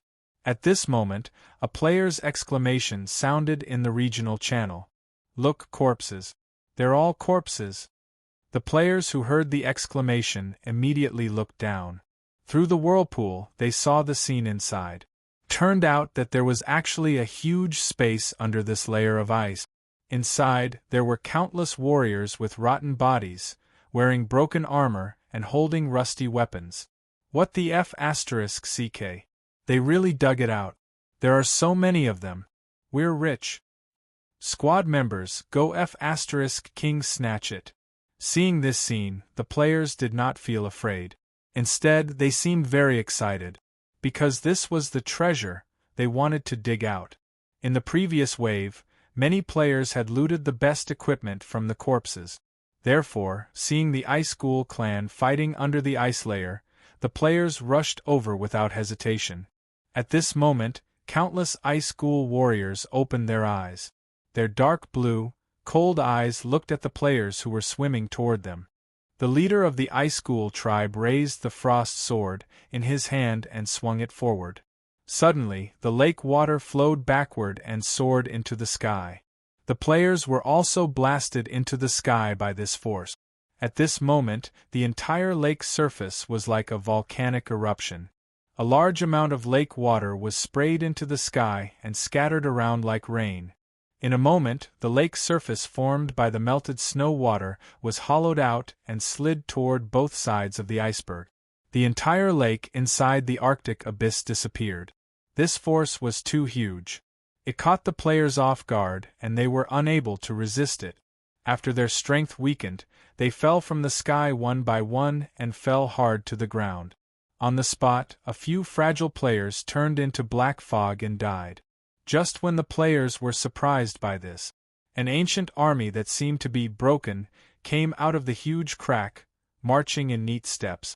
The leader of the Ice School clan, Icy Cold, looked around with lifeless eyes. He was very familiar with this area because it originally belonged to the Ice School clan. It was the territory given to them by the Bakey Celestial clan. They also thrived here, inherited the glory of their ancestors, and continued to fight for the Bakey Celestial clan and the Ice Snow clan. Taking a deep breath and feeling the thin ice attribute spiritual power in the air, Icy Cold's face was as calm as an ancient well, but the anger in his heart was ignited again. This meant that their clanland had disappeared. Just like the Ice School clan that had been frozen for countless years, they were forgotten by this world. After a brief silence, Icy Cold slowly raised the frost sword in his hand and knelt on one knee. Suddenly, the Ice School warriors behind him all knelt on one knee. Under the leadership of Icy Cold, all the Ice School warriors murmured and paid tribute to their deceased ancestors. With the help of the artifact, the players clearly understood what Icy Cold and his clan were talking about. However, the players did not understand whether the Ice School clan was an enemy or a friend. If it was a natural disaster, it did not seem like it. That was because all natural disasters had a common characteristic, which was that they attacked regardless of good or evil. Whether it was the evil invasion or the descent of death in the void ocean, they were all creatures of the disorderly evil alignment. These creatures seemed to have no consciousness, and their minds were full of killing and devouring. Therefore, seeing the Ice School clan's behavior, the players were very curious. At the same time, they were also a little worried, not knowing if this force that was dug out would be harmful to Bakey. The glorious battle robe of our ancestors has been destroyed by our former master. From now on we, the Ice School warriors, will wear the bright red battle robe of revenge and fight against the Bakey Celestial clan and the Ice Snow clan. After saying this, Icy Cold stood up and looked at the players scattered around with his icy blue eyes. At this time, the players were also looking at Icy Cold and activated their analysis ability. Icy Cold, Divine State, Third Order. Character Introduction.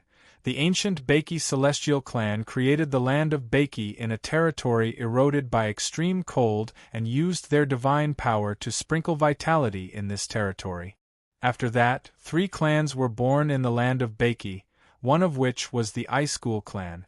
Under the cultivation of the ancient Bakey Celestial clan, the Ice School clan developed rapidly and devoted themselves to the Bakey Celestial clan and the direct descendants of the Bakey Celestial clan, the Ice Snow clan. Icy Cold was the last leader of the Ice School clan. After inheriting the glory of his ancestors, he led the Ice School clan to join the Heaven-Defying Alliance and established the Ice Ghost Legion, continuing to sweep away all obstacles for the Bakey Celestial clan. Character Status. God's Blood Seal, 4 stripes, once slaughtered the gods of the heaven realm and carved their blood as glory on his back. Each stripe represents that he has killed a god of the heaven realm. Although he suffered the pain of being corroded by the god's blood, for Icy Cold, it was a source of pride and glory. Broken Body. Before being sealed, his divine power was drained and his divine body was incomplete. At this moment, his strength is only at the demigod level. Divine Power Recovery. Contained the divine power seal in his body has not been broken, so his divine power cannot be recovered. When the players saw Icy Cold's attributes, they were dumbfounded. A godly state master. Even though Icy Cold's current strength was only at the demigod level, to the players, he was still a super big boss that was not to be trifled with. As their understanding of the game deepened, the players already knew the specific strength levels of this game. This was because regardless of whether it was the land of the 9 luminaries or the sea, the strength levels of other forces were divided into Ghost Soldier, Ghost Commander, Ghost General, Ghost King, Ghost Emperor, Demigod, and God. God level was already the strongest combat power that the players knew of at this stage. Moreover, this was only their understanding. Apart from the demonic god that they met at the beginning of the game, they had never seen any other god-level masters. Hence, they had no idea how strong they were. However, just by looking at the strength of the demonic god, who could destroy heaven and earth, and Tao Wu the hammer, one could tell that the combat power of a god-level master was something that the players could not handle at all. Hence, when the players saw the introduction of Icy Cold's interface, they immediately felt that something bad was about to happen. Many players had already quietly spread the news in the regional channel, the guild channel, and even the forum. "Brothers, I have bad news. We dug out a big treasure in the Arctic abyss. You must be mentally prepared." "Guildmaster, I made a mistake, but don't be afraid. There are many people who made mistakes this time. As the saying goes, the law does not punish the masses. I don't think I will be hunted down, but I still want to ask, if I am hunted down, will you protect me?" Weak eyes. "I don't want to be the great demon king." Wailing. Actually, what the players at the scene did not know was that even if they did not dig, the Ice Ghost clan would still appear under the broken barrier. However, at this moment, the players at the scene thought that it was their fault. They were the ones who dug out this unbeatable big boss. Sad, weak, sad. They hugged themselves tightly and trembled. Looking at Icy Cold's cold eyes, the players did not know if he would go crazy and destroy the whole of Bakey. Thinking of this, the scene of the mansion of the dead being destroyed and them being driven out of Bakey appeared in the minds of many players. A few players with weak hearts were in despair. Chapter 540. After a long period of silence, the Ice Ghost Legion led by Icy Cold had finally appeared. This also alerted Lu Wu, who had been observing the players from behind the scenes. Icy Cold, the leader of the Legion, had the strength of a godly realm warrior. Among his subordinates, the weakest was at the peak of the Ghost King realm, and they only took up less than 1/10 of the Ice Ghost Legion. Lu Wu knew very well what this meant. If Icy Cold was hostile, he could easily wipe out Bakey, and the players would be defenseless. Because this was a legion of the heaven-defying alliance that had slaughtered the gods of the heaven realm. The strength of the players could be said to be on a completely different level. Lu Wu was also very helpless about this. If it was a normal game version update, the opponents that the players encountered in the development process would inevitably appear from weak to strong, and steadily develop step by step. Certainly, there would not be a force that the players were completely powerless against in the beginning. However, in a game like Battle, this was something that could not be controlled. Because this was a game with the real world as its background, all uncertain factors could appear and exist. Even if Lu Wu was the actual controller of the battle artifact and the game, he could not interfere and influence this. Because he was only the controller of the battle artifact and the players, not the controller of this underworld. What Lu Wu could do was to help the players choose a relatively easy place to start. The rest depended on the players' own efforts, and he could only help the players grow behind the scenes. Therefore, Icy Cold's appearance this time gave Lu Wu a huge headache. At this stage, the strongest combat power among his subordinates was the Evil King. However, to let the Evil King fight against Icy Cold was obviously like throwing an egg against a rock. Although the Evil King had inherited the evil demon god's godly seal and the power of law, he had reached the demigod realm and had the power to rival the gods. However, Icy Cold was also extremely powerful. He was a true god slayer who had personally killed 4 gods of the heaven realm. In addition, Icy Cold controlled an equally terrifying Ice Ghost Legion. This time, even if Lu Wu sent out the Evil King, it would be useless. Lu Wu had also asked Lil Bailey about this. Lil Bailey's answer was that if they fought, the Evil King would definitely lose. Under such circumstances, Icy Cold's attitude toward the players was particularly important. If he was hostile to the players, then the Bakey players would have a hard time. At this moment, Lu Wu was observing Icy Cold through the artifact. He wanted to know the purpose of this ancient general who had been sealed for a long time. He scanned the players around him. Freezing Cold was certain that these creatures had never existed in the land of Bakey. His gaze gradually turned from sharp to cold. This should not be the enemy of the Ice Ghost battle group. It was because they were a new species in the land of Bakey. Just like the Ice Ghost clan, they were born in this world. Their only enemy was the Bakey Divine clan and the Ice Snow clan, who had abandoned them and imprisoned them in the frozen world for countless years. After being sealed in ice for so long, his consciousness had yet to completely awaken. He pondered for a long time, then walked toward the players closest to him. Seeing Icy Cold walking over, the players wailed in the live chat channel. F***CK, are we going to fight now? Don't. It's over. I just looked at the panels of the subordinates behind him. They're all ghostly emperors and ghostly kings. How are we going to fight them? Even if we throw our lives away, it won't be enough. I can see the dark future of Bakey. I want to take my own life to atone for my sins. Is the new expansion pack, The Great Escape, about to be released? Woo woo. Freezing Ice from the Ice Ghost clan of Bakey.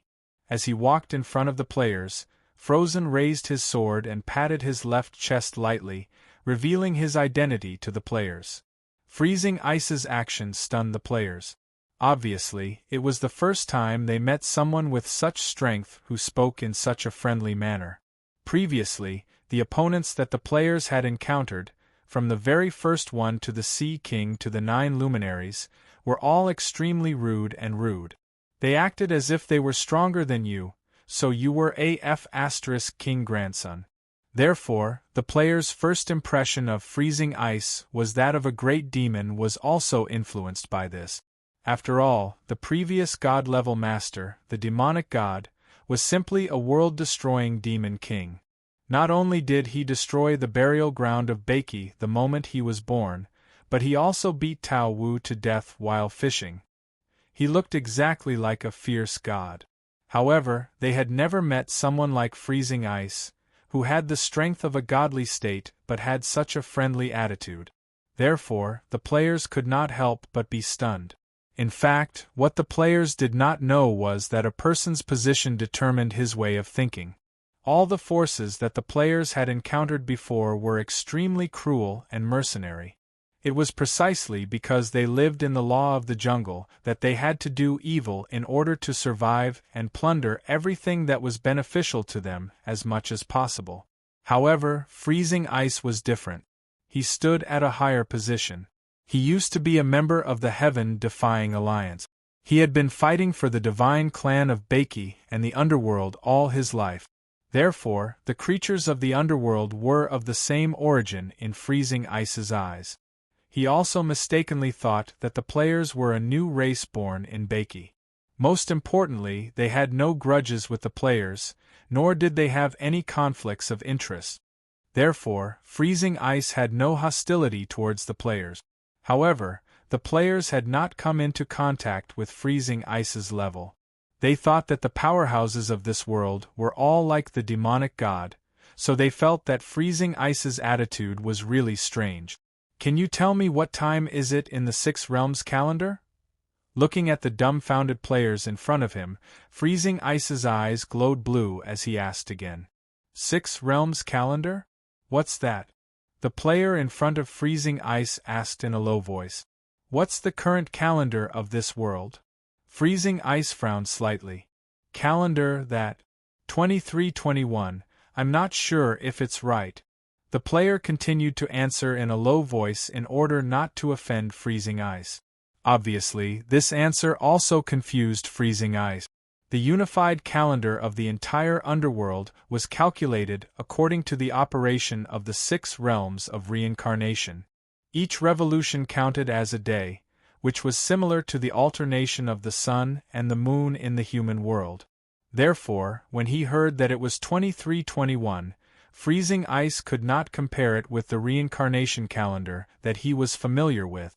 Since his consciousness was not fully awakened, Freezing Ice pondered for a while before he asked again, Where is the ruling deity of the land of Bakey now? Ruling deity? There is no deity in Bakey. The player said in shock. There is no deity.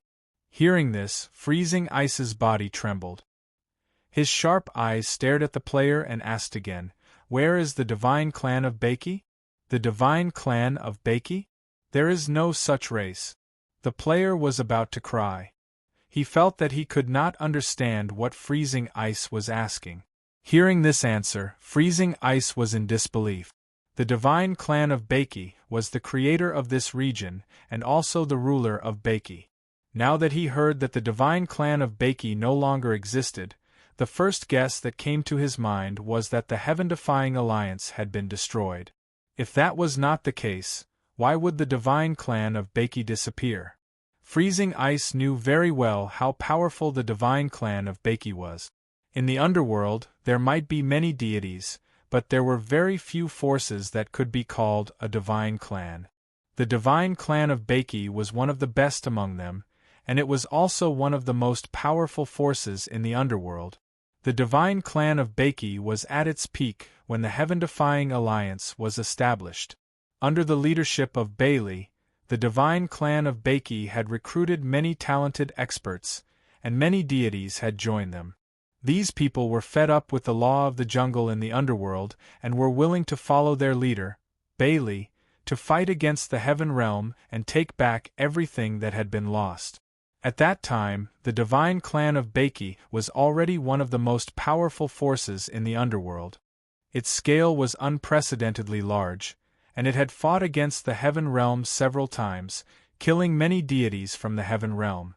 Therefore, when he heard that the divine clan of Baki had disappeared, the first thing that came to Freezing Ice's mind was that the divine clan of Baki had been destroyed. The anger that emerged in his heart was like a bucket of cold water. Freezing Ice could not believe that all of this was true. He had wanted to question Bailey personally why she had sealed them in the boundless coldness.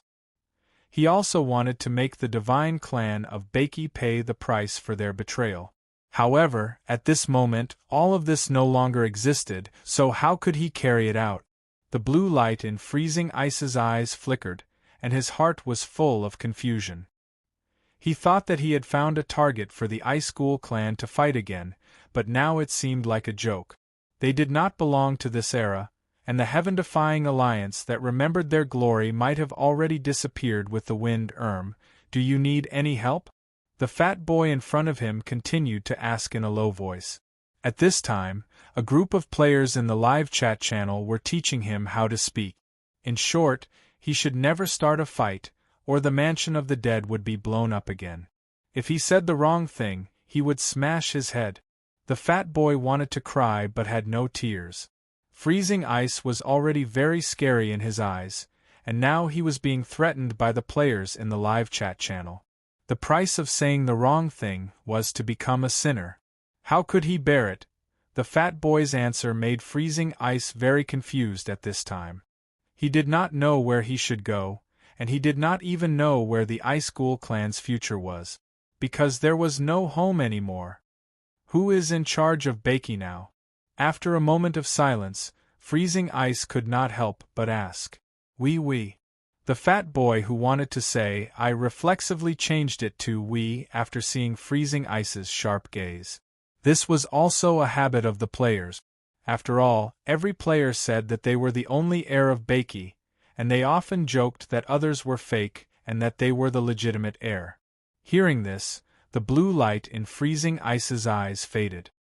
He turned to look at his clan, which was a broken body that had been baptized by war and ravaged by time. Because of their faith, they raised their weapons and fought countless bloody battles. Not only did it not extinguish the passion in their hearts, but it also made them braver. However, at this moment, this familiar yet strange world seemed to have nothing that they wanted anymore. The Baki divine clan was destroyed, and no one could give him an answer to the doubts in his heart. The heaven-defying alliance was destroyed, and they were even less qualified to represent the underworld to fight against the heaven realm. At this time, Freezing Ice felt that he and his clan had been eliminated by the new era, and they seemed out of place. It seemed that continuing to sleep was the best ending for them. Thinking of this, Icy Cold looked confused. He turned his head and looked at the crack. the place where they had been imprisoned for countless years. At this moment, all the Ice School clan members were also silently looking at their clan leader, waiting for him to guide them in the next direction. However, at this moment, they also saw the loneliness and confusion in the clan leader's eyes. However, they did not speak and just waited quietly. No matter what choice he made, they would continue to follow him. Silence again. At this moment, when he inherited the position of clan leader of the Ice School clan, the words that the master that he once respected so much said to him appeared in his mind. Someone has to stand up. This person may not be the founder of the new era of the underworld, but he will definitely be the one to lead the old era to the end. With a sweet smile, she decided the future direction of the Bakey Divine clan and even established the Heaven-Defying Alliance. According to her, the Heaven-Defying Alliance was the guide to the end of the old era in the underworld, not the creator of the new era. Sacrifice was inevitable, and so was destruction. It was just to open up a new path for the new era. It was also to awaken the last bit of courage of these underworld gods, who were in the old era and were unwilling to fight. At this moment, Freezing Ice suddenly understood that he and his clan actually belonged to the old era, not the new era of the underworld. Roar! Suddenly, Freezing Ice raised the frost sword in his hand and pointed it at the sky. The sharp sword energy soared into the sky, piercing the dark clouds. Even without the guidance of the Bakey Divine clan, even without the name of the Heaven-Defying Alliance, the Ice School clan could still fight for themselves and for the underworld. Since all traces of the old era had been erased, then let's burn the last drop of blood and die together with the old era that once belonged to us. Seeing Freezing Ice's roar, the players' faces turned pale, thinking that Freezing Ice was finally going to make a move. However, at this moment, Freezing Ice looked at the players. "Leave here." "What?" the fat boy asked dumbfoundedly. "Leave here, you will die if you stay here." Many of the players obviously did not understand what he meant. At this moment, 4 blood seals appeared behind Freezing Ice, and a dense blood mist began to spread between heaven and earth. A sobbing and complaining voice echoed between heaven and earth. That was the cry of the Heaven Realm gods who were trapped in Freezing Ice's body. Under Freezing Ice's control, the blood essence that originally belonged to the Heaven Realm gods turned into the Crimson Wing seal of the Heaven-Defying Alliance, piercing through the sky, shattering the clouds and hanging in the sky. It was a blatant declaration of war. At this moment, a large number of forces in the underworld were alarmed. Countless gods were shocked. Their gazes passed through the layers of space obstacles and focused on the seal formed by the blood essence of the Heaven Realm gods. The Heaven-Defying Alliance. These gods could not help but cry out. The seal that disappeared for a long time and was forgotten by many forces reappeared. At this moment, they all knew that the turmoil of the underworld was coming. Those guys whose hands were stained with the blood of the Heaven Realm gods had returned. Freezing Ice's decision at this moment even made Lu Wu feel incredulous. Seeing Freezing Ice's action, a smile appeared on the originally dull faces of the clansmen. They knew that the clan leader had made a decision. At this moment, no one felt afraid. Instead, they roared toward the sky excitedly. Streams of blood essence emerged from their backs and soared into the sky, merging into the seal of the Heaven-Defying Alliance in the sky. They were the remnants of the old era and did not belong to this new era. This war was only to keep up with the old era that had passed away, until the last drop of blood was shed. Needless to say, all the clansmen understood what the clan leader Freezing Ice's decision was. All they could do was to follow behind him with all their might. The soldiers of the Ice School clan gathered and increased their fighting spirit. The entire land of Bakey was shaking. The players were sent out of the Arctic abyss with a wave of Freezing Ice's hand. Freezing Ice looked up at the sky, exuding a stubborn and arrogant aura. He waited quietly. The bloody seal of the Heaven-Defying Alliance in the sky was getting bigger and bigger, covering the sky and the sun. At this moment, not only the forces in the underworld, but the gods in the heaven realm were also alarmed. The forces in the heaven realm were unprecedentedly nervous. A large number of supervising gods from the heavenly strategy mirror broke through the barrier of the three realms and descended. There were more and more figures in the sky. It was a familiar formation and a familiar aura. The only thing missing was the red that they were familiar with. At this moment, Freezing Ice's aura changed drastically. At this moment, he was the clan leader of the Ice School battle team that made the gods tremble in fear. He pointed the frost sword in his hand to the sky. A ferocious smile appeared at the corner of his mouth. His killing intent soared into the sky, forming a scarlet mist in the sky. Roar! All the Ice School clan members roared at the sky. They were like wild beasts declaring war to the gods of the heaven realm.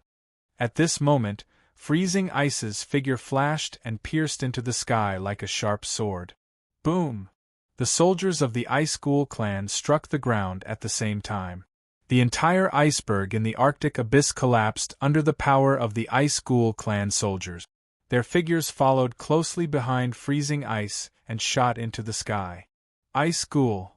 The newly promoted gods might be unfamiliar with these people, but the supervising immortal who was leading the team recognized the origin of this force at a glance. A look of disbelief appeared on his face. This was a force of the heaven-defying alliance that had been removed from the list. But now it appeared again. Terror spread in his heart. They were only the heavenly policy mirror that was responsible for monitoring the situation in the underworld. They were not the real fighting force of the heaven realm. Usually, he could kill the remnants under the banner of the heaven-defying alliance. But when faced with the real fighting force of the heaven-defying alliance, he felt great pressure. Quick, defend. They are not ordinary members of the heaven-defying alliance. After coming back to his senses, the supervising immortal shouted at the gods around him.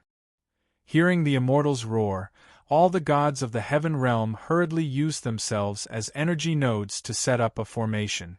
In the blink of an eye, a golden formation that covered the sky was formed. Ha ha ha! Seeing this scene, Freezing Ice could not help but laugh wildly. Then, he slammed his head into the golden formation. Roar! The clansmen that followed behind him followed one after another. They slammed into the golden formation like raindrops, bombarding it crazily. At this moment, the supervising immortal's face was still full of terror. But soon, he realized one thing.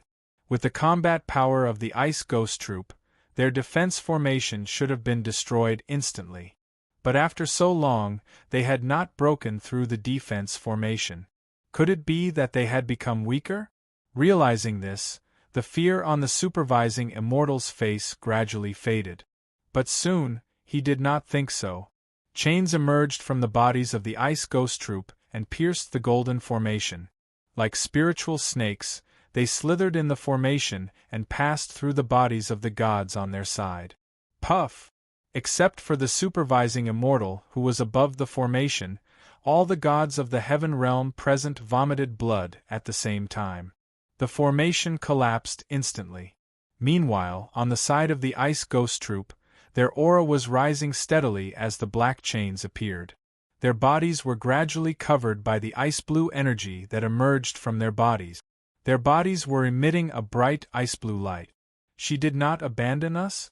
Seeing the chains that had sealed his divine power come out of his body and help them break through the defense formation of the gods, Freezing Ice's body trembled. Feeling the divine power gradually recovering in his body, Freezing Ice knew that the Northly God did not abandon them. This was the power of the heaven-sealing law that belonged to her. There was no mistaking it. His divine power was rising steadily. The power of God slaying that once belonged to him had returned. Roar! The Ice Frost sword suddenly slashed forward. A blue half-moon trajectory soared into the sky. All the gods of the heaven realm who were hit along the way were frozen. Wherever the tribe king's sword pointed, nothing existed. The soldiers of the Ice Ghost Troop continued to tear the bodies of the gods along this trajectory. A large number of gods of the heaven realm died at this moment. Stop! The supervising immortal couldn't help but roar. The seven-star jade in his hand turned into a giant shield and pressed against freezing ice. Seeing this, freezing ice's body flashed and faced the giant shield head-on. The ice frost sword in his hand was ignited with ice-blue flames. Crack! With one thrust, the giant shield suddenly shattered. Freezing ice's speed did not decrease. He shot toward the supervising immortal. The combat power of an immortal lord was nothing in freezing ice's eyes. Because every mark of divine blood on his back belonged to a heaven realm immortal. If it was not a immortal lord, in freezing ice's eyes, it was not even worthy to be his trophy. Looking at freezing ice who was approaching, the supervising immortal was terrified. At this moment, he was afraid. Facing the infamous ice ghost battle group, he did not dare to make an enemy out of it. His figure suddenly shot up into the sky, pouncing towards the crack that led to the heaven realm that was hanging on the horizon. Die! The ice-blue ice frost sword pierced through the sky and stabbed toward the supervising immortal with freezing ice's hatred for the gods of the heaven realm. When the blue sword spirit touched the supervising immortal, his body trembled and he could not help but spit out a mouthful of golden blood. Looking at the space crack that was getting closer and closer, he did not stop. He gritted his teeth and sped up again. When he got close to the space crack, his body disappeared into it. Freezing ice's eyes were covered with blue light. Just as he was about to chase after the immortal, the heaven's sealing lock appeared in his body again and suddenly pierced into the crack. The power that belonged to the northly deity broke through layers of space barriers and bound the supervising immortal who was flying toward the heaven realm, forcefully pulling him back to the underworld. Ha ha ha! Looking at the supervising immortal who appeared again, freezing ice laughed wildly and waved the ice frost sword in his hand without hesitation. The broken long sword was mixed with ice-blue flames. It suddenly slashed across the supervising immortal's neck with a touch of gold. The body of the supervising immortal began to condense into ice crystals, covering his whole body bit by bit. At the last moment before his consciousness was obliterated, the supervising immortal seemed to hear freezing ice's wanton laughter. Then, the endless darkness in front of him eroded him and devoured him. At the moment when freezing ice killed the supervising immortal, his clansmen behind him also ended their battle.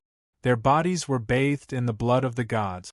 The long-awaited god-killing battle, which had been silent for a long time, made their blood boil again. They roared at the sky and provoked the crack that led to the heaven realm. The gods of the underworld, who were watching this from the unseen world, were all horrified at this moment.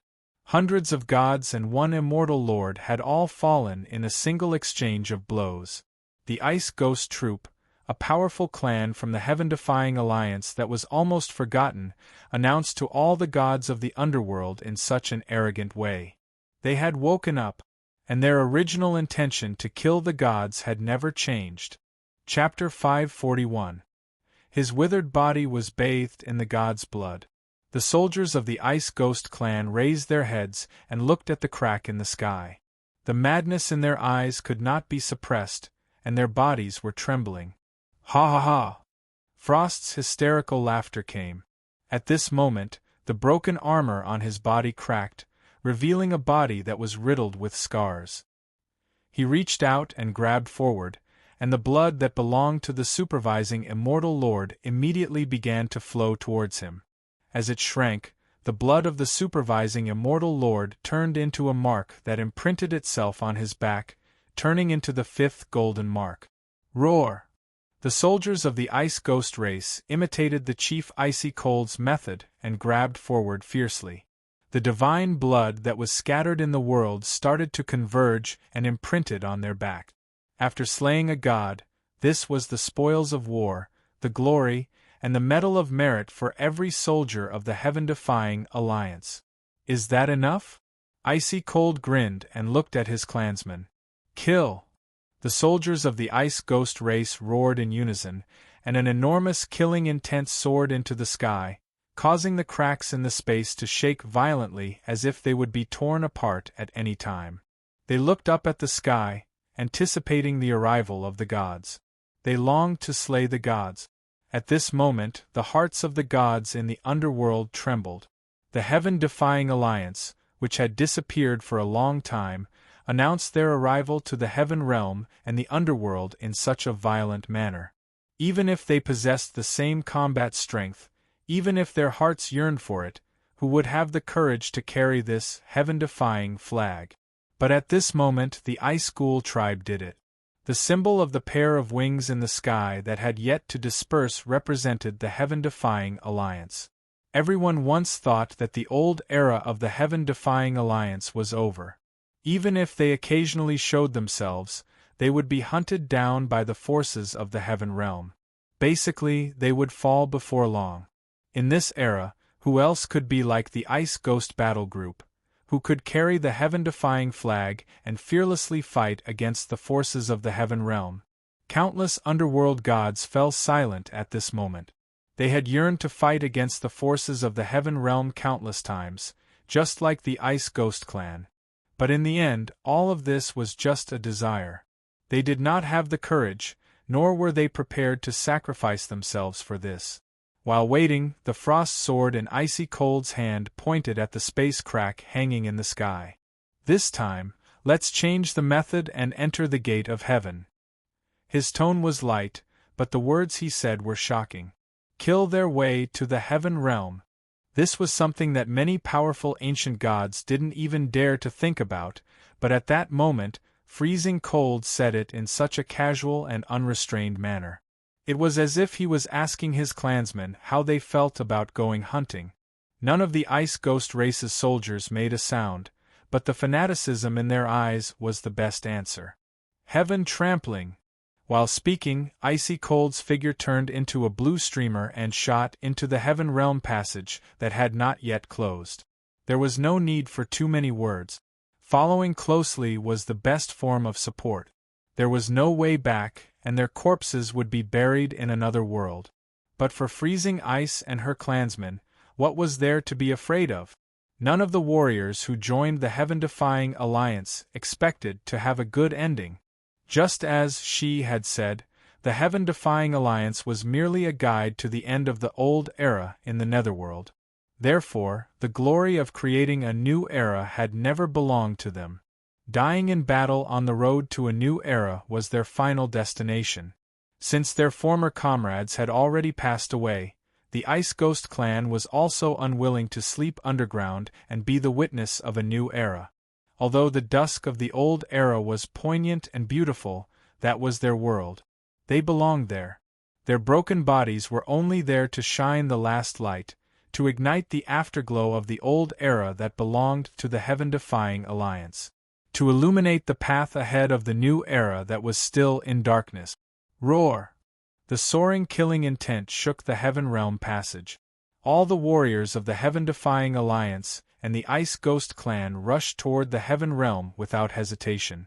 They rushed toward the dusk of the old era that belonged to them with great vigor. The moment the heaven realm passage closed, the gods of the netherworld, who were watching everything, fell silent. Some clenched their fists, some had red eyes, and some roared at the sky. The hatred that had been suppressed at the bottom of their hearts was awakened again. Were they really going to be bullied like this? All the gods of the netherworld asked themselves. When all the gods of the netherworld asked this question, the Ice Ghost clan had actually succeeded. Because the afterglow of the old era had ignited the fury of the new era, the pair of red wings that represented the heaven-defying alliance was the flag that the Ice Ghost clan carried and followed them into the heaven realm passage. This heaven-defying symbol, that was condensed from the blood essence of the gods of the heaven realm, was the first gift that the Ice Ghost clan gave to the heaven realm. When they passed through the heaven realm passage, countless figures were already waiting there. Powerful immortals, divine beasts surrounded by immortal energy, and the endless figures of the gods of the heaven realm were floating in the sky. 10,000, 100,000. Countless gods of the heaven realm gathered in front of the gate of heaven. Staring at the front, the killing intent in Freezing Cold's heart swelled. This world that was surrounded by spiritual energy was black in the eyes of Freezing Cold and his clansmen. It was dark, deep, and completely black. A hideous smile appeared at the corner of his mouth again. He stretched out his hand and pointed at the sky. The symbol of the heaven-defying alliance slowly floated in the sky behind him, hanging high in this world that belonged to the gods. Ice Ghost Clan? I thought you were already destroyed. I didn't expect that you still exist. But this time, you can't go back. An old man riding a green ox looked at Freezing Cold with a gloomy face and said, "Go back? Ha ha ha ha." Freezing Cold couldn't help but laugh. The only way to go against the heavens was to move forward. There was no way back. He pointed the frost sword in his hand at the old man riding a green ox. His long blue hair danced in the wind, and there was only endless fighting intent in Freezing Cold's eyes. Kill! The soldiers of the Ice Ghost Clan roared in unison. Their eyes were covered by blue light, and their bodies were trembling in the breeze. They were not afraid, but excited for the upcoming final battle. The blood in their hearts had been boiling for a long time, and they needed divine blood to cool down. I remember that your name is Freezing Cold, right? How about submitting to the Heaven Realm? You are a respectable warrior who can kill immortals at the God Realm. You shouldn't fall into the 6 realms. The old man riding a green ox looked at Freezing Cold and said again, "I'll kill you first later. You talk too much." Freezing Cold's eyes were covered by blue light, and the frost sword in his hand suddenly stabbed at the old man riding a green ox. A spot of blue light instantly appeared in front of the young man and the old man. Ox! Seeing this, the old man didn't move. He waved the horsetail whisk in his hand and patted the head of the green ox under him. Moo! The green ox gently dug the ground with his front hooves, raised his head and roared. Before Freezing Cold's sword spirit could get close, it was shattered by the violent sound waves. Do you think you can win? The ones here are only part of the forces of the Heaven Realm. You can't even defeat me. How can you fight against us? The old man's eyes flashed, and he looked at Freezing Cold with curiosity. Is it important? Freezing Cold looked at the old man riding a green ox and said with a ferocious smile, "Kill!" Roar! A beast-like roar came from the Ice Ghoul clan as they followed their patriarch, Freezing Ice, and rushed towards the gods that filled the sky. With the unyielding fighting spirit that belonged to the old era of the heaven-defying alliance, they rushed to the old era of dusk without hesitation. That was the battlefield that belonged to them. At this moment, the magic arts of the gods in the Heaven Realm came toward the soldiers of the Ice Ghost clan like raindrop. The bodies of the soldiers withered as they advanced. Their broken bodies couldn't bear much damage, but their hearts were like a vast ocean, carrying the pride and persistence of the heaven-defying alliance. They had been looking forward to this battle for a long time. After a long time, it finally came as they advanced. The pain their bodies endured caused them to laugh hysterically. When the Ice Ghost clan reached the front of the gods in the Heaven Realm, almost all the clansmen were killed, and everyone was bathed in blood. But no one felt sad. Instead, they carried the faith and will of the dead clansmen and continued to kill the gods in the Heaven Realm. It's over. At this time, the old man riding a green ox sighed and waved his horsetail whisk. A huge shadow of a furnace appeared out of thin air, locking Freezing Cold in front. Refine. With a light sound, the furnace began to shake, and the raging flame inside instantly wrapped Freezing Cold. Ha ha ha! The pain of his skin being burned didn't make Freezing Cold wail, and the fighting spirit in his heart also jumped like a raging fire.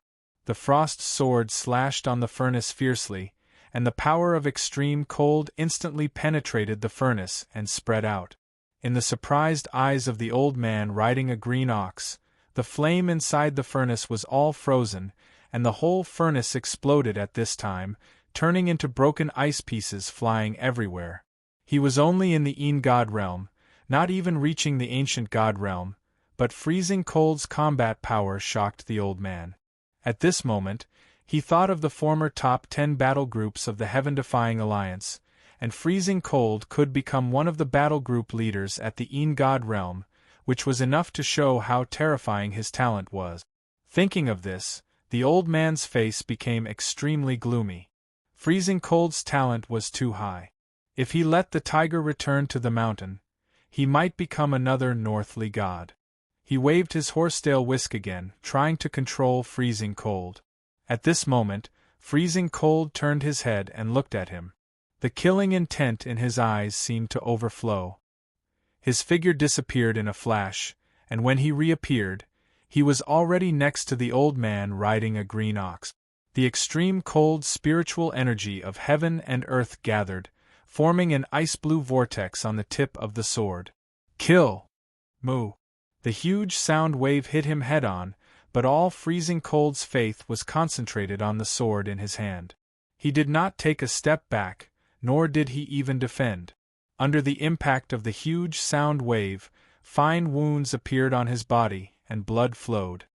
Roar! This sword broke through the sound wave, and directly slashed toward the old man riding a green ox. I said I will kill you, so I must kill you. Divine pardon! The old man spat out a green gas, which turned into an air shield in front of him. Freezing cold's sword was blocked in an instant, and could not go any further. You are no match for me. Before the old man finished speaking, 2 chains appeared on freezing cold's back. They suddenly pierced through the air shield and bound his body to the ground. At this moment, the old man was horrified to find that his divine power was being pressed into his body bit by bit, and could no longer be mobilized. The power of Heaven Lock, the North Lee's Heaven Lock. The old man screamed in horror. Die! The shield was broken, and the frost sword suddenly slashed down, taking off the head of this arrogant high-level immortal. The 6. As he clenched his fist, the essence blood belonging to the old man was plundered, turned into a god's blood seal, and imprinted on his back, becoming freezing cold's trophy. Ha ha ha ha! Turning his head to look at the gods in the sky, freezing cold's laughter was extremely arrogant. Kill! Freezing cold raised the frost sword in his hand and pounced on them under the disbelieving gaze of all the gods in the heaven realm. The scene seemed to freeze at this moment. All his clansmen had died in the battle, and the only one left, freezing cold, held the broken frost sword in his hand, and pounced on the gods in the sky.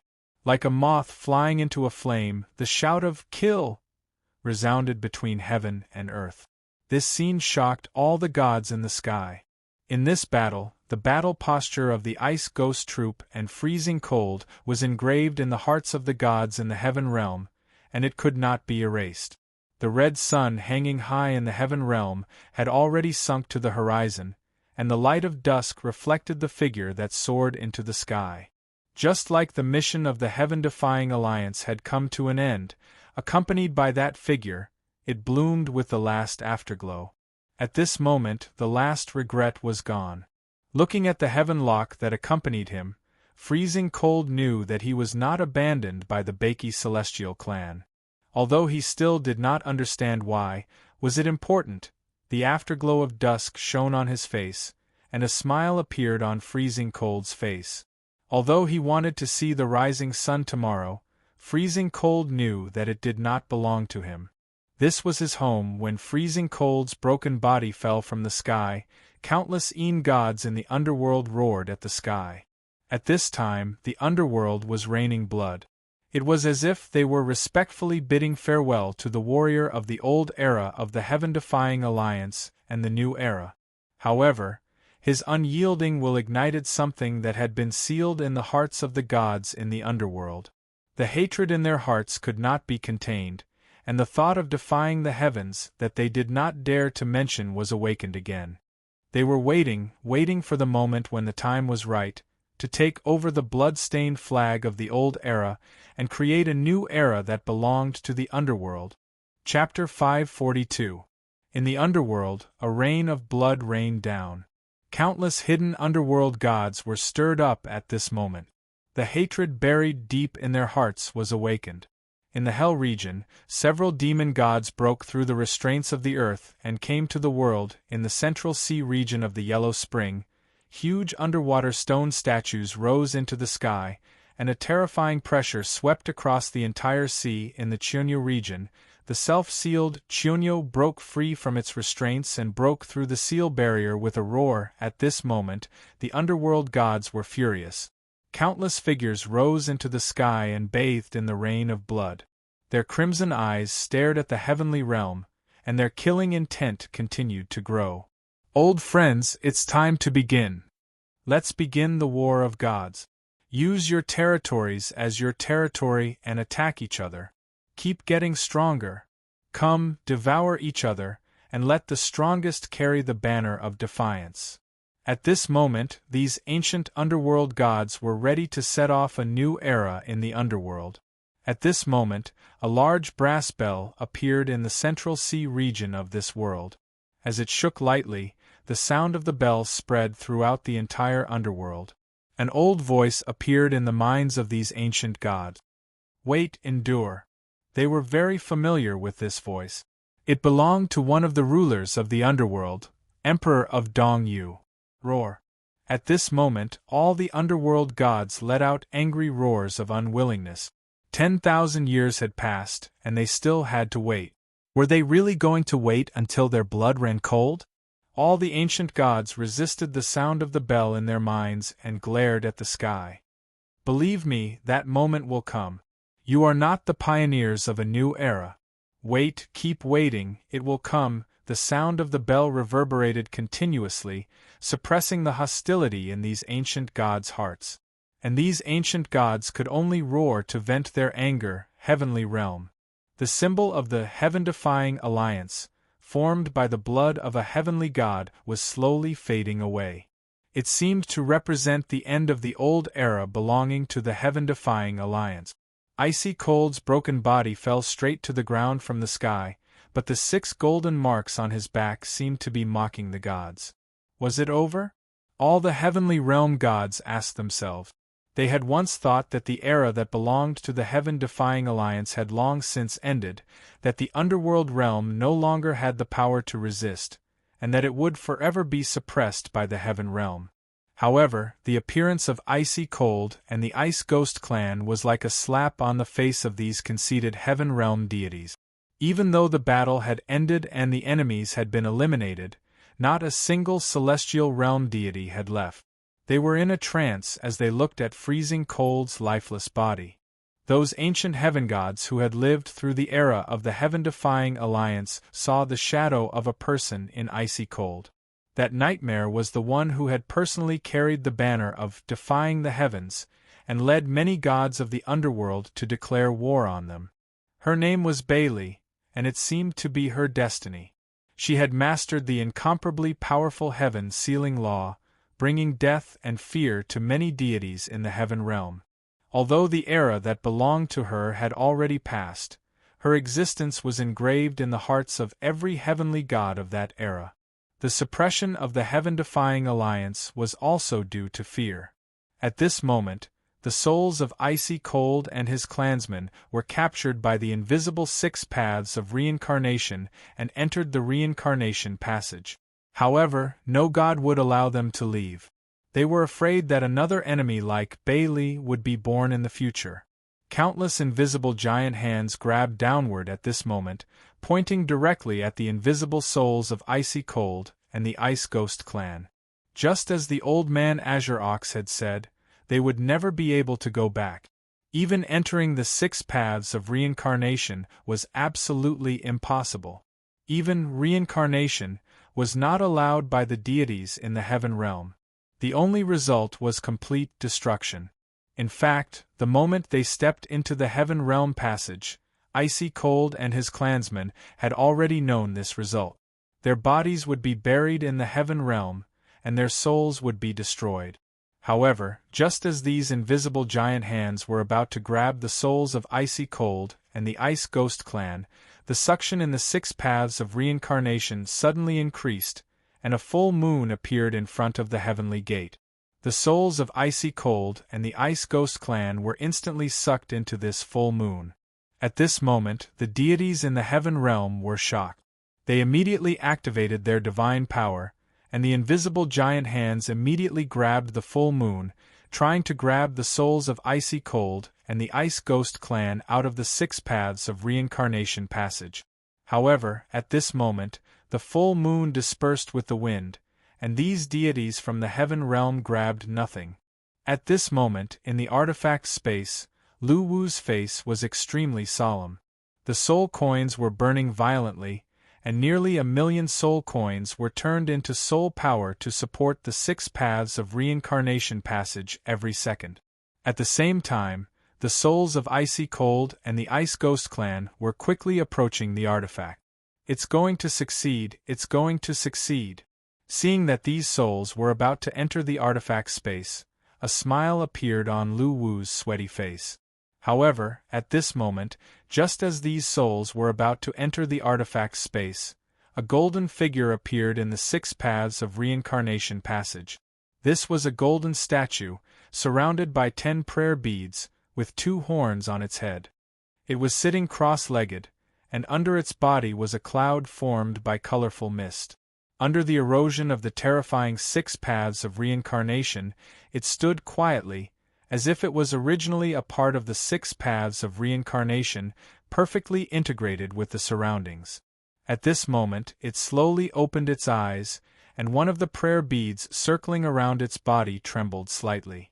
Suddenly, Icy Cold and the souls of the Ice Ghost clan were fixed in the 6 paths of reincarnation, unable to move an inch forward. At this moment, Lu Wu was anxious, because 1,000,000 soul coins were being consumed every second. If this went on, even he would be powerless. Heaven Ruler, East Emperor Tai. Looking at the golden figure through the artifact space, Bei Li's face instantly turned pale. At this moment, Lu Wu did not care about what Bei Li said at all. He gritted his teeth and looked at the golden figure standing in the 6 paths of reincarnation passage. Then, he said, Bei Li, how many soul coins do you have left? 8 billion. Bei Li, who came back to her senses, quickly answered. Then, 10,000,000 soul coins per second, burn them. Following Lu Wu's roar, the artifact space sped up. Countless soul coins turned into blue soul power and burned continuously, strengthening the 6 paths of reincarnation passage.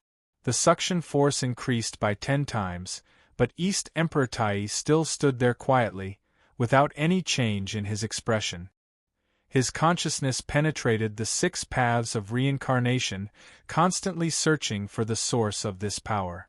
However, to his surprise, the source of this power was very strange.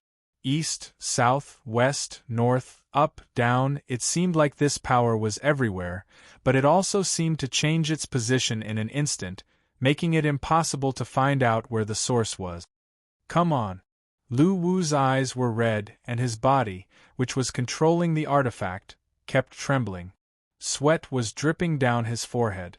Although Lu Wu had never seen these Ice Ghost clan members before, for some reason, he felt a sense of familiarity. It was as if they were once friends, relatives, and comrades who had gone through thick and thin together. When the Ice Ghost clan was fighting with their lives on the line, Lu Wu felt a dull pain in his heart, as if he saw old friends bidding farewell to him. These warriors who fought for the underworld and for the new era, Lu Wu would never let them be tainted by the gods of the heaven realm after they died. They were the warriors of the underworld, and even in death, they belonged to the underworld. At this moment, Lu Wu could not bear to see their souls vanish. Come on. In the midst of his roar, the artifact's space sped up. This time, Lu Wu chose to burn 100,000,000 soul coins every second.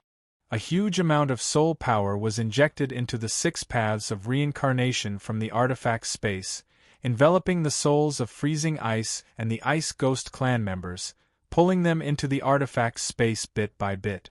This time, Dong Wang Tai's face finally showed some emotion. However, at the moment when Lu Wu thought he was about to succeed, the second prayer bead that was hovering around Dong Huang Tai trembled and once again resisted the pull of the artifact space. Seeing this, Lu Wu's face turned pale, but he did not give up. How many soul coins do I have left? 4, 6 billion. Then 1 billion. Following Lu Wu's roar, a larger amount of soul coins than before flowed into the 6 paths of reincarnation. At this moment, Lu Wu only had 4 seconds. He decided to bet all his soul coins on the future of Freezing Ice and the Ice Ghost clan. Looking at Lu Wu's determined face, Bailey suddenly felt that Lu Wu had really changed at this moment. Usually, he acted like he did not want to do anything, just wanted to be idle, and was afraid of trouble. However, at this moment, the figure of him fighting with the Ice Ghost clan for Freezing Ice made her feel that Lu Wu had really changed and grown up. 1 second, 2 seconds, the souls of Freezing Ice and the clansmen were slowly approaching the artifact space under the powerful force. They were about to succeed. However, at this moment, a brass bell suddenly appeared in the 6 paths of reincarnation. As it swayed gently, the bell rang. Lu Wu's last hope was cut off and extinguished by the bell. The souls of Freezing Ice and the clansmen could no longer move forward.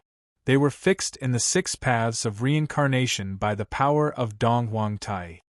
You still found me, Dong Huang. At this moment, a figure appeared in the 6 paths of reincarnation. This person's figure was blurry, surrounded by colorful law belts, ancient and mysterious. Looking at the familiar figure not far away, Dong Huang Tai was silent for a moment. It's you. It seems like I was hallucinating just now. Hallucinating? What do you mean? The great emperor of the Dong Yu asked, slightly confused. It's fine, but I don't quite understand. Are they worth your effort? The great emperor of the Dong Yu knew what Dong Huang Tai was referring to. He smiled faintly. They belong to the underworld, don't they? That's where they belong. But you promised that the traitors of the Heaven-defying Alliance are not members of the underworld. Dong Huang Tai laughed, and he laughed very happily. You violated the treaty of the 3 realms that we set and broke the rules. The great emperor of the Dong Yu stood quietly in the 6 paths of reincarnation without a word. After a while, he tore off one of the law belts around him and threw it to Dong Huang Tai. How about this? The purple law belt floated to Dong Huang Tai's side and slowly merged into one of the telekinesis beads. Looking at the great emperor of the Dong Yu, Dong Huang Tai did not speak anymore.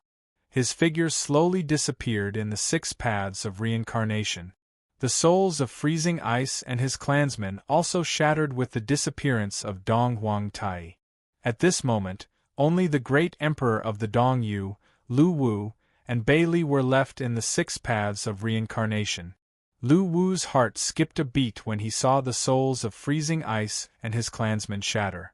Fragmented images suddenly appeared in his mind. In the images, a blurry figure asked him, "My lord, can we succeed?" At this moment Lu Wu could not help but murmur, "Someone has to stand up. This person may not be the founder of a new era in the underworld, but he will definitely lead the way to the end of the old era. Are you afraid?" The blurry figure answered, "Haha, I'm not afraid. In fact, I'm very happy." "Why?" "Because I believe that after embarking on this path of no return, the Ice Ghoul clan will become famous in the 3 realms. This is war, not a child's play. I'm very serious. I, Freezing Ice, swear that this day will come. You will see it with your own eyes. This was a vow that transcended an era. At this moment, Freezing Ice did it, but he paid a heavy price." Looking at the crystal soul fragments dispersing in the 6 paths of reincarnation, Lu Wu roared, "Heaven, I must conquer it." Chapter 543. Looking at the soul fragments scattered in the 6 paths of reincarnation, Lu Wu gritted his teeth. Fragments of memories flashed in his mind. "Because I believe that after stepping on this path of no return, the Ice Ghoul clan will be famous in the 3 realms, I am very serious. I, Freezing Ice, swear that this day will come. You will see it with your own eyes." Although the Northly deity did not see the promise with her own eyes, as a reincarnator, he saw it with his own eyes. This follower used his own way to prove that the words that sounded like a joke back then were not a joke. Although this battle was the afterglow of the setting sun, they bloomed the last brilliance that belonged to the old era. At this moment, Lu Wu's hatred for the heaven realm increased infinitely. Your flag, I Lu Wu will take it. Lu Wu looked forward to the arrival of that day. Although the heaven-defying alliance had passed away, the flag that was dyed red had not fallen. He would lead the players to follow the path that the Ice School clan had taken and once again set foot on the heaven realm. At that time, he would let the gods of the heaven realm understand the meaning of natural disasters and fear. At this moment, Lil Bailey bit her lip and looked at the 6 paths of reincarnation through the artifact, as well as the figure standing there. Did he find us? Lu Wu suddenly asked. Yes, but he can't find us. Lil Bailey nodded. Why did he do it? Was it for us? At the moment when they were about to succeed, the great emperor of the East Mountain appeared and stopped Lu Wu from receiving the souls of Freezing Ice and the Ice School clan. But Lu Wu was not stupid, because the conversation between the great emperor of the East Mountain and the East Emperor Tai had explained that the East Emperor of the East Mountain had taken a risk for him. Yes, it was too dangerous this time. We directly materialized the 6 paths of reincarnation in the heaven realm, which has attracted the attention of the East Emperor Tai. That's why he followed us. In fact, with his strength, he could have instantly crushed the souls of Freezing Ice and the others, but he didn't do so because he was trying to find out where the force that was pulling the souls came from. Lu Wu's heart tightened. He did not expect it to be so dangerous. Just now, when you used 1 billion soul points to power the divine weapon every second, East Monarch Tai hid a part of his consciousness into Bing Ling and the others' souls. Then, he purposely let their souls get close to the divine weapon because he wanted to see who was controlling the 6 paths reincarnation. The great emperor of the East Mountain saved us. Lu Wu finally understood why the great emperor of the East Mountain would say that. Yes, if it wasn't for the great emperor of the East Mountain, we would have been in danger. However, as the price for breaking the Treaty of the 3 Realms, the great emperor of the East Mountain had to pay a law string. Bailey said with a solemn expression. Will Dong Wang Tai believe that it was great Emperor Dong Yu who did this? He probably believes it because only the great emperor can control the 6 paths of reincarnation in the entire underworld. It was only now that Lu Wu realized how dangerous it was. At this point, Lu Wu suddenly realized something. Why is Great Emperor Dong Yu helping us? Does he know of our existence? Yes. They knew it existed, but they didn't know where it was. They can sense the operation of the 6 paths of reincarnation, but the great emperors have acquiesced to our actions every time. Bailey nodded. Aren't they afraid? They let us control the 6 paths of reincarnation. You're Bailey's reincarnation. You used to be one of us. Moreover, you were. Lil Bailey's voice became softer. Under Lu Wu's puzzled gaze, Lil Bailey suddenly sighed. Anyway, they believe in you. They think that you're their only hope. Although they don't know where you are or what you're planning, they've acquiesced to your actions. Lu Wu sighed when he heard that. Even though he knew that he was the goddess of Bailey in his past life, he still felt like he was shrouded in mystery. Bailey was the only one who knew everything, but she was unwilling to tell him the truth, as if she was afraid of something. This made Lu Wu's desire to become stronger even stronger. This was because only strength could allow one to see through the dense fog, and the biggest asset he had was the players. This was a sword with unlimited potential that could shake the heavens in the future, and it was also Lu Wu's biggest asset to pierce through the dense fog. Suddenly, Lu Wu turned his head and looked at the great emperor of Dong Yu, who was still in the 6 paths of reincarnation. The great emperor of Dong Yu's figure was slowly fading away. Before he disappeared, he suddenly muttered to himself, "I'm looking forward to it, waiting for it." The sentence seemed to be muttering to himself, but Lu Wu knew that it was meant for him. Lu Wu did not answer, but he had already made a promise in his heart. The day the players rise would be the day he leads his army to conquer the heavens. Before his figure completely disappeared, the great Emperor of Dongyu suddenly waved his hand at the reincarnation passage, gathering all the soul fragments in his palm, and they disappeared together with him. Don't worry, although freezing ice and the others can't reincarnate, as long as their soul fragments are still there, there's still a chance, Lil Bailey said. Lu Wu turned his head and looked at Lil Bailey. Don't forget about Sangshu. I was the one who repaired his soul fragment. As long as there's soul power, it won't be a problem.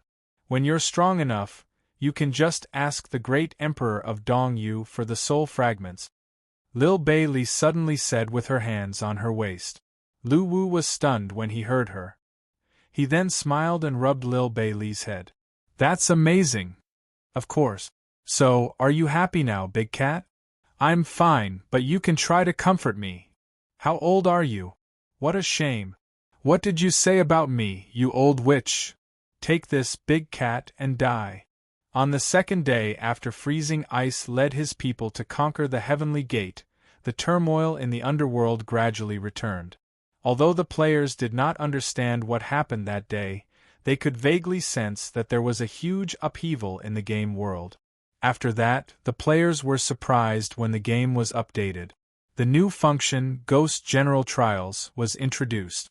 While the players were excited about it, Lu Wu, who was behind the scenes, changed his previous behavior. He took the initiative to learn from Lil Bailey how to control and use the artifact. Lil Bailey was in disbelief at Lu Wu's change. In the past, whenever Lu Wu encountered a problem, he would always say, Lil Bailey, it's time to work. Stop eating, you'll be stuffed to death. Go foodie. I'll leave this task to you. Keep it up. Problems should be solved by smart people, right? I can't learn it, it's giving me a headache. You do it. From now on, you'll be the game developer and chief planner, and I'll be the boss, the kind that doesn't do anything. I have an idea, but you'll have to build the specific functions. Why are you looking at me with disdain? I'm the boss. I don't want to learn, I don't want to listen, I don't want to learn, even if I starve to death. It's too difficult. In the past, Lu Wu always had the mentality of a salted fish. He always had the attitude of looking for Bailey if he had a problem, and looking for her if he didn't. However, at this moment, Lil Bailey realized that Lu Wu had changed. He started to learn how to use the artifact, which was unbelievable to Bailey. Suddenly, she had a strange feeling that she was raising a big cat. However, Bailey fully cooperated with Lu Wu's request. She began to explain in detail and wrote a few beginner books. Although Lu Wu's behavior made Lil Bailey want to smash his head, she was happy to see such a change. She held back from slamming the table and shouting, "Pig, are you a pig? You don't even know how to do this, go to hell." At the same time, Lu Wu started to contact Wu Guoyi to discuss the content of the game's publicity. From Lu Wu's point of view, the group of players was still not big enough. There were still a lot of players who had not joined the battle, and publicity was the key to increasing the number of players participating in the battle. This was because there were too many games in this era, and the players had too many choices. The direction of public opinion would be a sharp weapon for the battle to compete for the players' resources from other games. On the players' side, after the start of the Ghost General Trial, Lu Wu did something else, which was to update the number of skills in the skill pavilion. These new skills were the abilities of the soldiers who had died in the Martyr's Palace. With Bailey's help, Lu Wu extracted these skills from the souls of the Valkyrie, made them into books, and put them in the skill pavilion for the players to learn. Of course, they had to spend soul coins to learn. The update of the game was undoubtedly a time of celebration for the players. Not only was the Ghost General Trial unlocked in the game, but so many new skills were also released. This allowed every character class to cultivate a large number of skills, and there were many more combinations of skills to release. This undoubtedly boosted the strength of the players once again. The appearance of new skills was not as simple as having a few more skills in the skill pane. Many skills could have unexpected effects when used in combination. For example, a mage player could first release a tornado spell, followed by a flame spell, and the skill would form a powerful flame storm. And this was just the initial combination. The players had already researched 3 or more types of skill combinations and combinations, effectively improving their combat ability. However, to the players, the lousy officials were still lousy officials. Even if there were occasional benefits, they still had to criticize them. Among the topics that the players criticized the officials on a daily basis, the opening of the top-up channel would never change. Of course, Lu Wu chose to ignore this. He even secretly decided that it was time to collect some soul coins. This was because he had spent almost all of his soul coins in the 6 paths of reincarnation. It would not take long to earn back these soul coins. Now that all 5 servers were open, Lu Wu could save up billions of soul coins in no time if he only saved them without spending them. The reason why Lu Wu could not save up soul coins before was that he had spent them on the game development of the various servers. Especially every time an event was opened, he would spend a lot of soul coins. Therefore, he did not have much in stock. But now, he had to save up soul coins because he was really poor. At this moment, the soul coins had shrunk to only 600 million. It seemed like a lot of soul coins, but it was only enough to support one event. It was not enough at all. Back then, the number of players was small, so the number of soul coins spent on the event was not much.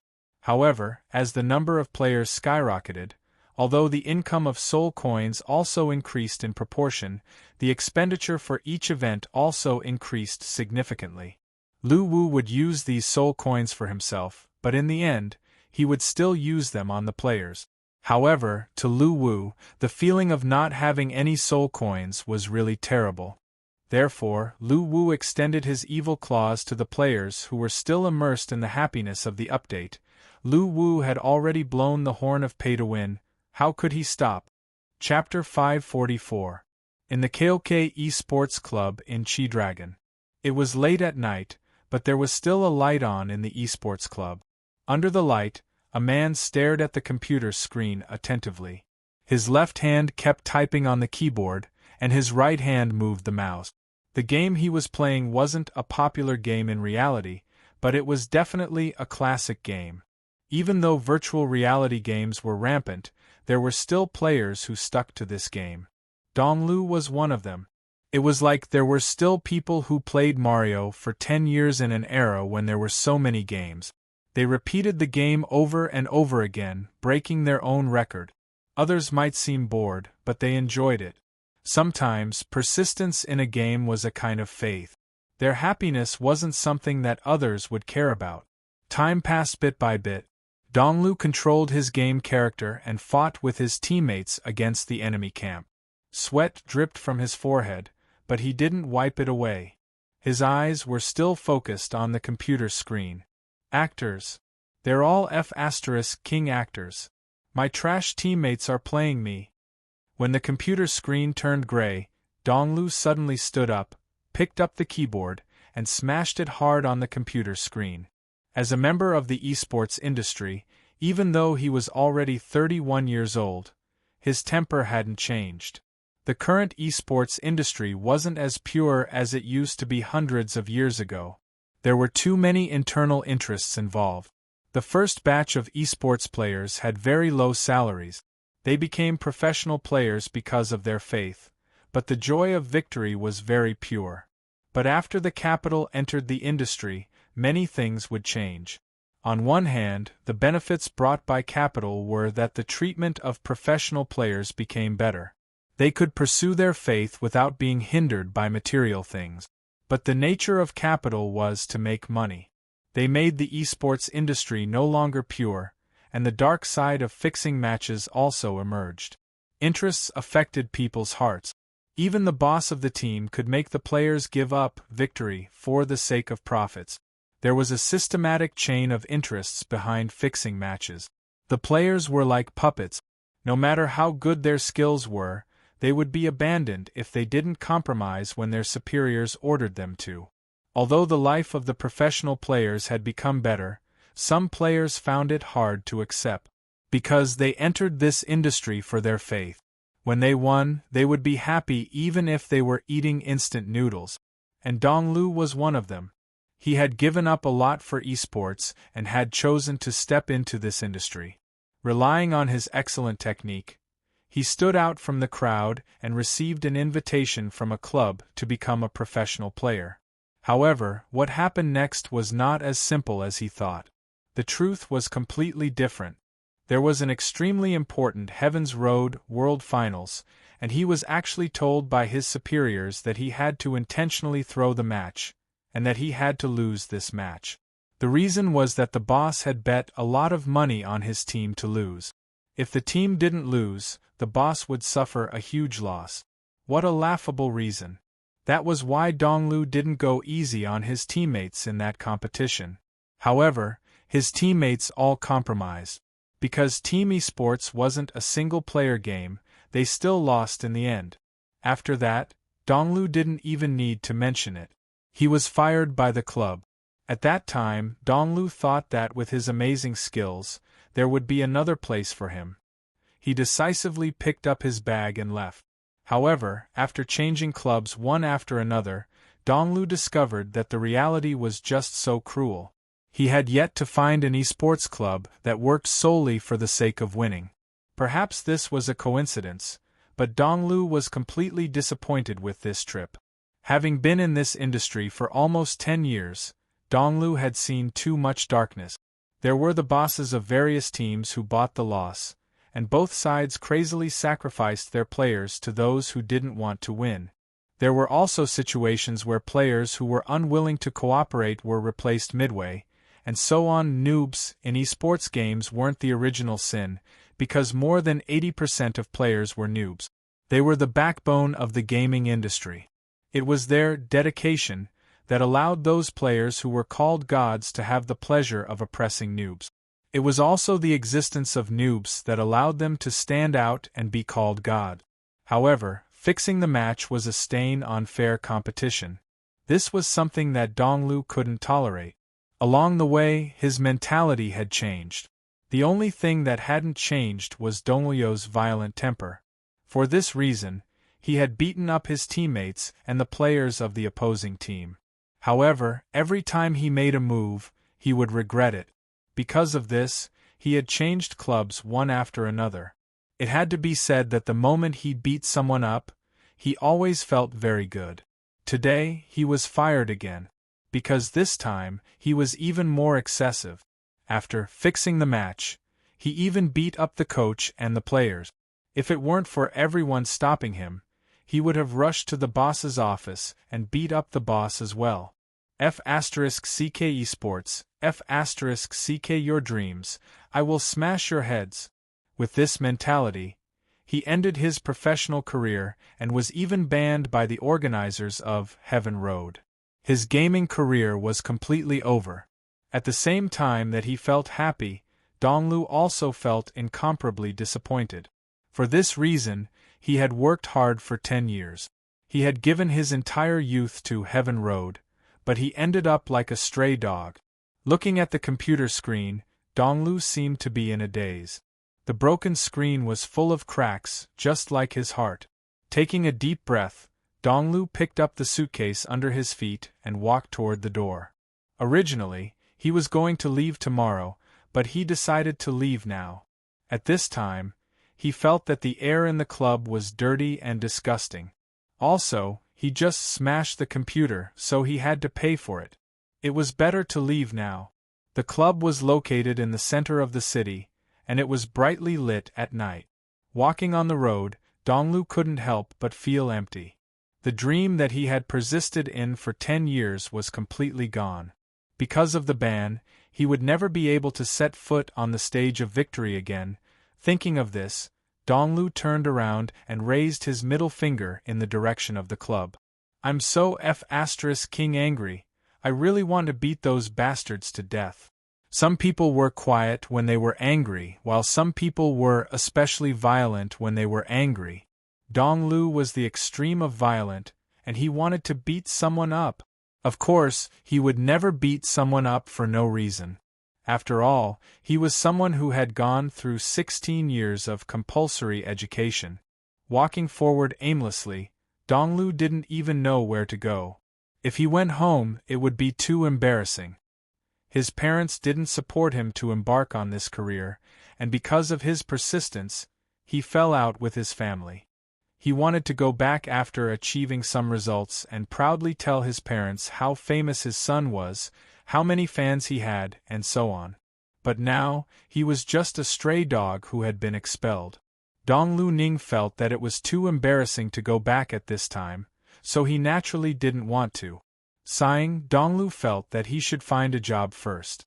These years of esports career didn't let him save much money, so the most important thing now was to find a way to make a living. It was already late at night. He took out his phone, opened the app, and looked around at the nearby hotels. Donglu chose a cheap one, then dragged his luggage and walked over. There were some things that the more you wanted to let go, the more you couldn't. Donglu had long thought that this day would come. At that time, he felt that he should raise his middle finger, flip the table, and leave, feeling extremely free and at ease. But when it really came, Donglu was still full of reluctance. His love for games hadn't faded. How he wanted to continue his conquest, trample on many opponents, and build his own undefeated esports dynasty. But an esports dynasty with capital was far less tempting than money. The more he thought about it, the angrier he became. The angrier he became, the more he wanted to turn back, grab those players, and the boss from their sleep, and smash their heads. But if he really did that, Donglu felt that he should stay in the detention center tonight, not in a hotel. My bad temper that has nowhere to go. My youth is over, and this old man's working life is about to begin. Thinking about it carefully, the rest of my life is simply a tragedy. I don't have the ability, I don't have the talent, and I don't have the skills except for being good at playing games. Moreover, I'm already 31 years old, and my ability is already declining. In the esports industry, one always ate the food of youth. Although humans could live to 100 years old on average, from 30 years old onwards, all aspects of the body would go downhill. It was simply unrealistic to change to another game and walk this path again. At this moment, Donglu's heart was full of resentment. Before entering this industry, he naturally thought about what he would do after retirement. After all, this industry ate the food of youth, and retirement wasn't too far away for professional players. At that time, Donglu thought that after winning a few championships, he would retire and open an online shop, like other popular retired esports players, selling meat muffins to make a fortune, and then he wouldn't have to worry about food and clothing in the future. Now that he thought about it, Donglu really wanted to smash his head from 10 years ago with a hammer. He was as stupid as a pig. How could he make such a decision? Now, after 10 years, not only did he not get anything, but all the money he earned was used to pay for medical expenses. As he thought about it, the more he thought about it, the angrier he became. He almost couldn't help but turn around and burn the club down. He had suffered too many losses because of his bad temper, but he would always apologize humbly and promise not to do it again. But every time he attacked, he would always forget about it. Of course, when he beat people up, he was often beaten up. After all, there were always people he couldn't beat, and there were also times when he was specifically targeted and attacked. However, Donglu had never lowered his head. With the help of his bad temper, he would fight even if he couldn't win. He was like a Viking warrior, unbelievably headstrong. According to the boss of an esports club, a young man like him wouldn't be able to survive anywhere, so he should retire early, or else he would definitely regret it in the future. Now that the prophecy had come true, Donglu really wanted to thank his whole family. It was so King accurate. After turning an intersection, the hotel that he had booked appeared across the road. Donglu looked at his phone, confirmed the name and address of the hotel, and then stepped in. This hotel didn't have any service staff, and it was completely covered by surveillance cameras. After entering the hotel, a room number popped up on Donglio's phone. Donglu was about to step toward the elevator. At this time, he suddenly noticed the advertisement placed on the side of the elevator. On it was a beautiful live battle scene, and from time to time, text explanations appeared, introducing the abilities of both sides in the battle. Out of curiosity, Donglu walked closer and began to stare at the screen carefully. The scene ended in less than 5 minutes, but Donglu felt that it was very exciting. He was really impressed that the movie could have such a smooth and gorgeous battle scene, thinking that it was a new action movie that was about to be released. At this time, a line of words appeared on the advertisement screen. Battle Online, Your Second World. Chapter 545. There are so many clubs and gaming guilds in the game. Could there be some shady dealings going on? Donglu was furious when he thought of those esports clubs that exploited Heavenly Road's last bit of value and were going to harm other games. Looking at Donglu, Yi Chen felt that he had to send him to the hospital. No, I'm playing Heavenly Road. Donglu shook his head and answered. Hearing this, Donglu could not help but ask, after all, there was money to be made, so why not? Heavenly Road? Do people still play that old game? Yi Chen was stunned. It's okay, it's my fault for attacking first. Donglu shook his head and said. Looking at the expressionless Donglu who was tied down, Yi Chen apologized again. Battle Royale is number 1, Heavenly Road is the real trash. Yi Chen stared at him, unconvinced. Fortunately, the medical standards were very high now. With the help of the healing robots, Donglio's injuries were quickly treated. Donglu then changed the search keywords and began to search for information about the inside story of Battle Royale. In other words, everyone started from scratch. Even the rich esports clubs could not rely on buying powerful accounts to get ahead of others. His passion for the game was ignited once again. Brother, do you have some misunderstanding about Battle Royale? Yi Chen heard the strangeness in Donglio's words. The pursuit of profit was unchangeable, especially when esports had developed to such a large scale. I want to join your guild and defeat those esports clubs. He struggled to stand up and walked out of the hospital. Anyway, he was bragging about how the graphics were invincible and how the controls were 100% realistic, and so on. Brother, I think you should really try this game. You'll know when the time comes. Money may be useful for a game like Battle Royale, but it's nothing to the Battle Royale officials. Therefore, he had a chance to defeat those esports clubs. Many professional esports players that he knew changed their careers because of this game, completely giving up on the path of esports. Where did you learn your combat skills? However, he did not try this game. Instead, he insisted on playing Heavenly Road because it was the path he had chosen. He would never turn back until he stood at the top. Yeah, I hope this game won't be ruined by them. Sometimes, the organizers of the competition would even join in. After the call was put through, Donglu said, at this moment, when he saw the promotional video for the battle, Donglu suddenly thought of a piece of news he had accidentally heard before. All of this left Donglu dumbfounded. He suddenly felt that he, who had always insisted on playing Heavenly Road, was indeed an antique. Virtual games had actually developed to such a level. Thinking of this, Donglu sighed, feeling that he was thinking too much. You don't have to worry about that. Those esports clubs in Heaven's Road are nothing in the war. Don't think that I'm being harsh. Basically, the strongest guilds in the world are all in the war. Those few old clubs in Heaven's Road are nothing. At this time, the handsome man also walked into the elevator. Moreover, he had just found out from the information he had found. Bro, hold on. Not only were there no shady deals involved, but they could also learn about forging, medicine, and other knowledge in the game. They could even improve their grades. I learned it in the game. I don't have time to learn it. Yi Chen answered immediately. Very few games were unaffected by this.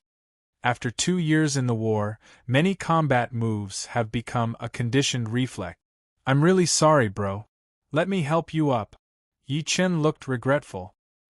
He came to Donglio's side and put his hand on his shoulder. Looking at Yi Chen, who was very sincere, Donglu nodded. F***ck bro, are you okay? I didn't mean it. It's a conditioned reflex. This time, he didn't come to this hotel to check in. There was a professional player living on the top floor, and he was going to pull him into his guardian angel. After asking for the address in the game, he specially came to recruit him. There was no company address written on it. It was a very simple line of words. I understand. After all, you haven't played the game before. Yi Chen nodded indifferently. Otherwise, something bad would really happen. Each player in this game only had one account and one character. Their identity was bound and could not be changed. Coincidentally, they could not be bought or sold. Looking at Donglio's weak face, Yi Chen felt helpless. At the same time, he felt that he was too F***king strong. Why? Donglu could not help but ask curiously. It is said that many clubs are about to enter the war. At this time, Donglu suddenly said. Yi Chen helped Donglu into the hospital. After a series of examinations, a list appeared in front of Yi Chen. Phone. XXXXX. After all, Heavenly Road was also a world-class popular game like the war, but it was still inevitable. He could not beat them, and he could not afford to offend them. Top floor, thank you. The man smiled slightly. After helping Donglu into the car, Yi Chen sat in the driver's seat. At this time, Donglu did not hate Yi Chen. It was normal for him to get hurt in a fight. After searching for the nearest hospital, Yi Chen chose to drive on autopilot. Then, he turned his head and looked at Donglu, who was lying in the back seat. Thinking of this, Donglu suddenly had a strong desire to try this game. What's wrong with you? Why are you sighing? At this time, a voice came from the side, startling Donglu. Most importantly, they had money, so it was too easy to manipulate the fairness of a game in terms of competition. Bro, what does the entry of clubs and game guilds have to do with the fairness of competition? Can they affect the game officials? Yeah, it's nothing. In the game, I learned cooking, medical knowledge, blacksmithing, and even helped many students successfully get into their ideal schools. Yi Chen said with a smile. Donglu half squatted and gasped. He felt his vision was beginning to blur, and he had already realized that he could not beat this guy. It's okay, I won't die. Donglu said weakly. What you said is impossible in the war, Yi Chen said helplessly. At this moment, Donglu looked at Yi Chen with a weak face. He felt that under this guy's harmless appearance, he was actually a fierce beast. He took a closer look and was shocked to find that he had broken one of Donglio's ribs. F***ck, you have too much money to burn. For a game like this, server maintenance alone costs a lot of money every year. Donglu could not help but complain. Every time a financial force entered a game, it would certainly make the game full of vitality in the early stage, but when they left, it would often be a mess. He felt that this game was really stubborn and did not want to earn money. It was very much like him, willful. At this time, a silver-white phantom was parked outside. When Yi Chen came to the side, the door opened automatically. After a while, he took out his phone and began to read information about Battle Online. He had been in this industry for so long, but he had never seen a game that could not be won with money.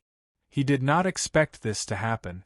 Otherwise, if he had a random critical hit, he would have kicked this guy to death even if he had 10 lives.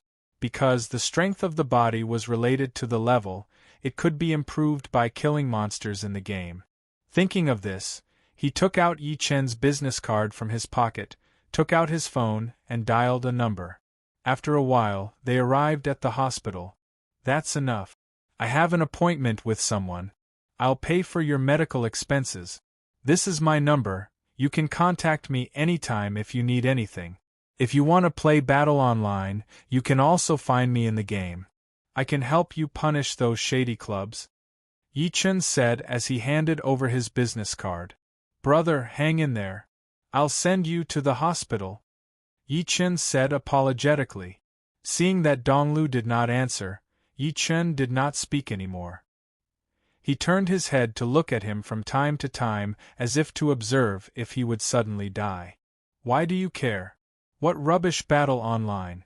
I've never heard of it. Taking a deep breath, Donglu could not help but stare. At this moment, Donglu suddenly felt a little excited. To be honest, brother, you are too hot-tempered. You attacked directly. Fortunately, you met me this time. If you were a boxer like Boss Lu, your head would have exploded. Therefore, Donglu tried to search for information about learning skills in battle online and so on. Which floor? After entering the elevator and pressing the floor button, Donglu looked at the man. At this time, Yi Chen wanted to follow up with a side kick out of reflex. Suddenly, he realized something and quickly retracted his leg. Although he had always heard of this famous game, he did not know much about battle online. It had always been in the range of a very fun game, that others said. Not just a lot, it's so many that it's exploding. There are so many major gaming guilds and clubs. Seeing this, Yi Chen tilted his head to the left, causing the punch to miss. He had been in many fights, but it was his first time seeing someone so ruthless. Just now, he also noticed that this guy seemed to have the urge to follow up with a sidekick. He had often heard people mention this game. At this moment, Yi Chen could not help but cover his face. However, what Yi Chen had said just now had really piqued his curiosity. In the game, he had made a lot of friends, experienced several large-scale wars, sailed out to sea, fished in the stormy sea with lightning and thunder, and stepped into countless magical and strange places. Thinking of that strange and dazzling world, Yi Chen could not help but smile.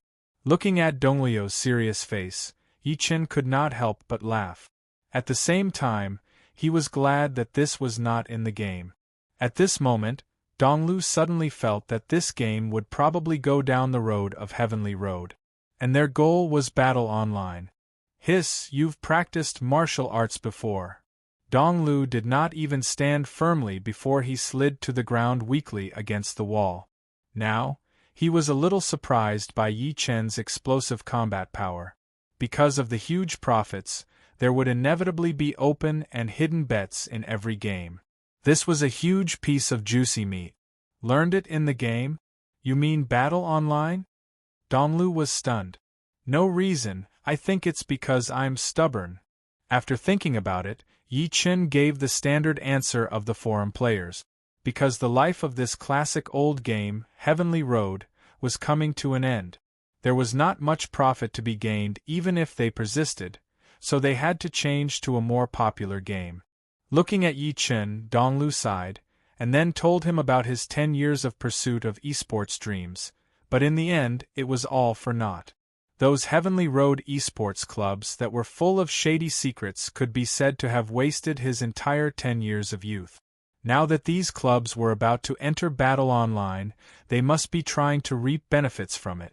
Without exception, all the video game media gave this game good reviews. Even though he was already 31 years old, and his bodily functions should be on the decline, according to the reports of the gaming media, this game did not have any age restriction. Thinking of what Yi Chen had just said, he suddenly had an idea at this moment, which was to snipe the few esports clubs in Heavenly Road. That's the truth. However, the heroic words of the past seemed like a joke at this moment. He did not stand at the peak, but he still turned back. To Donglu, this was simply unbelievable. To Donglu, this game was full of magic.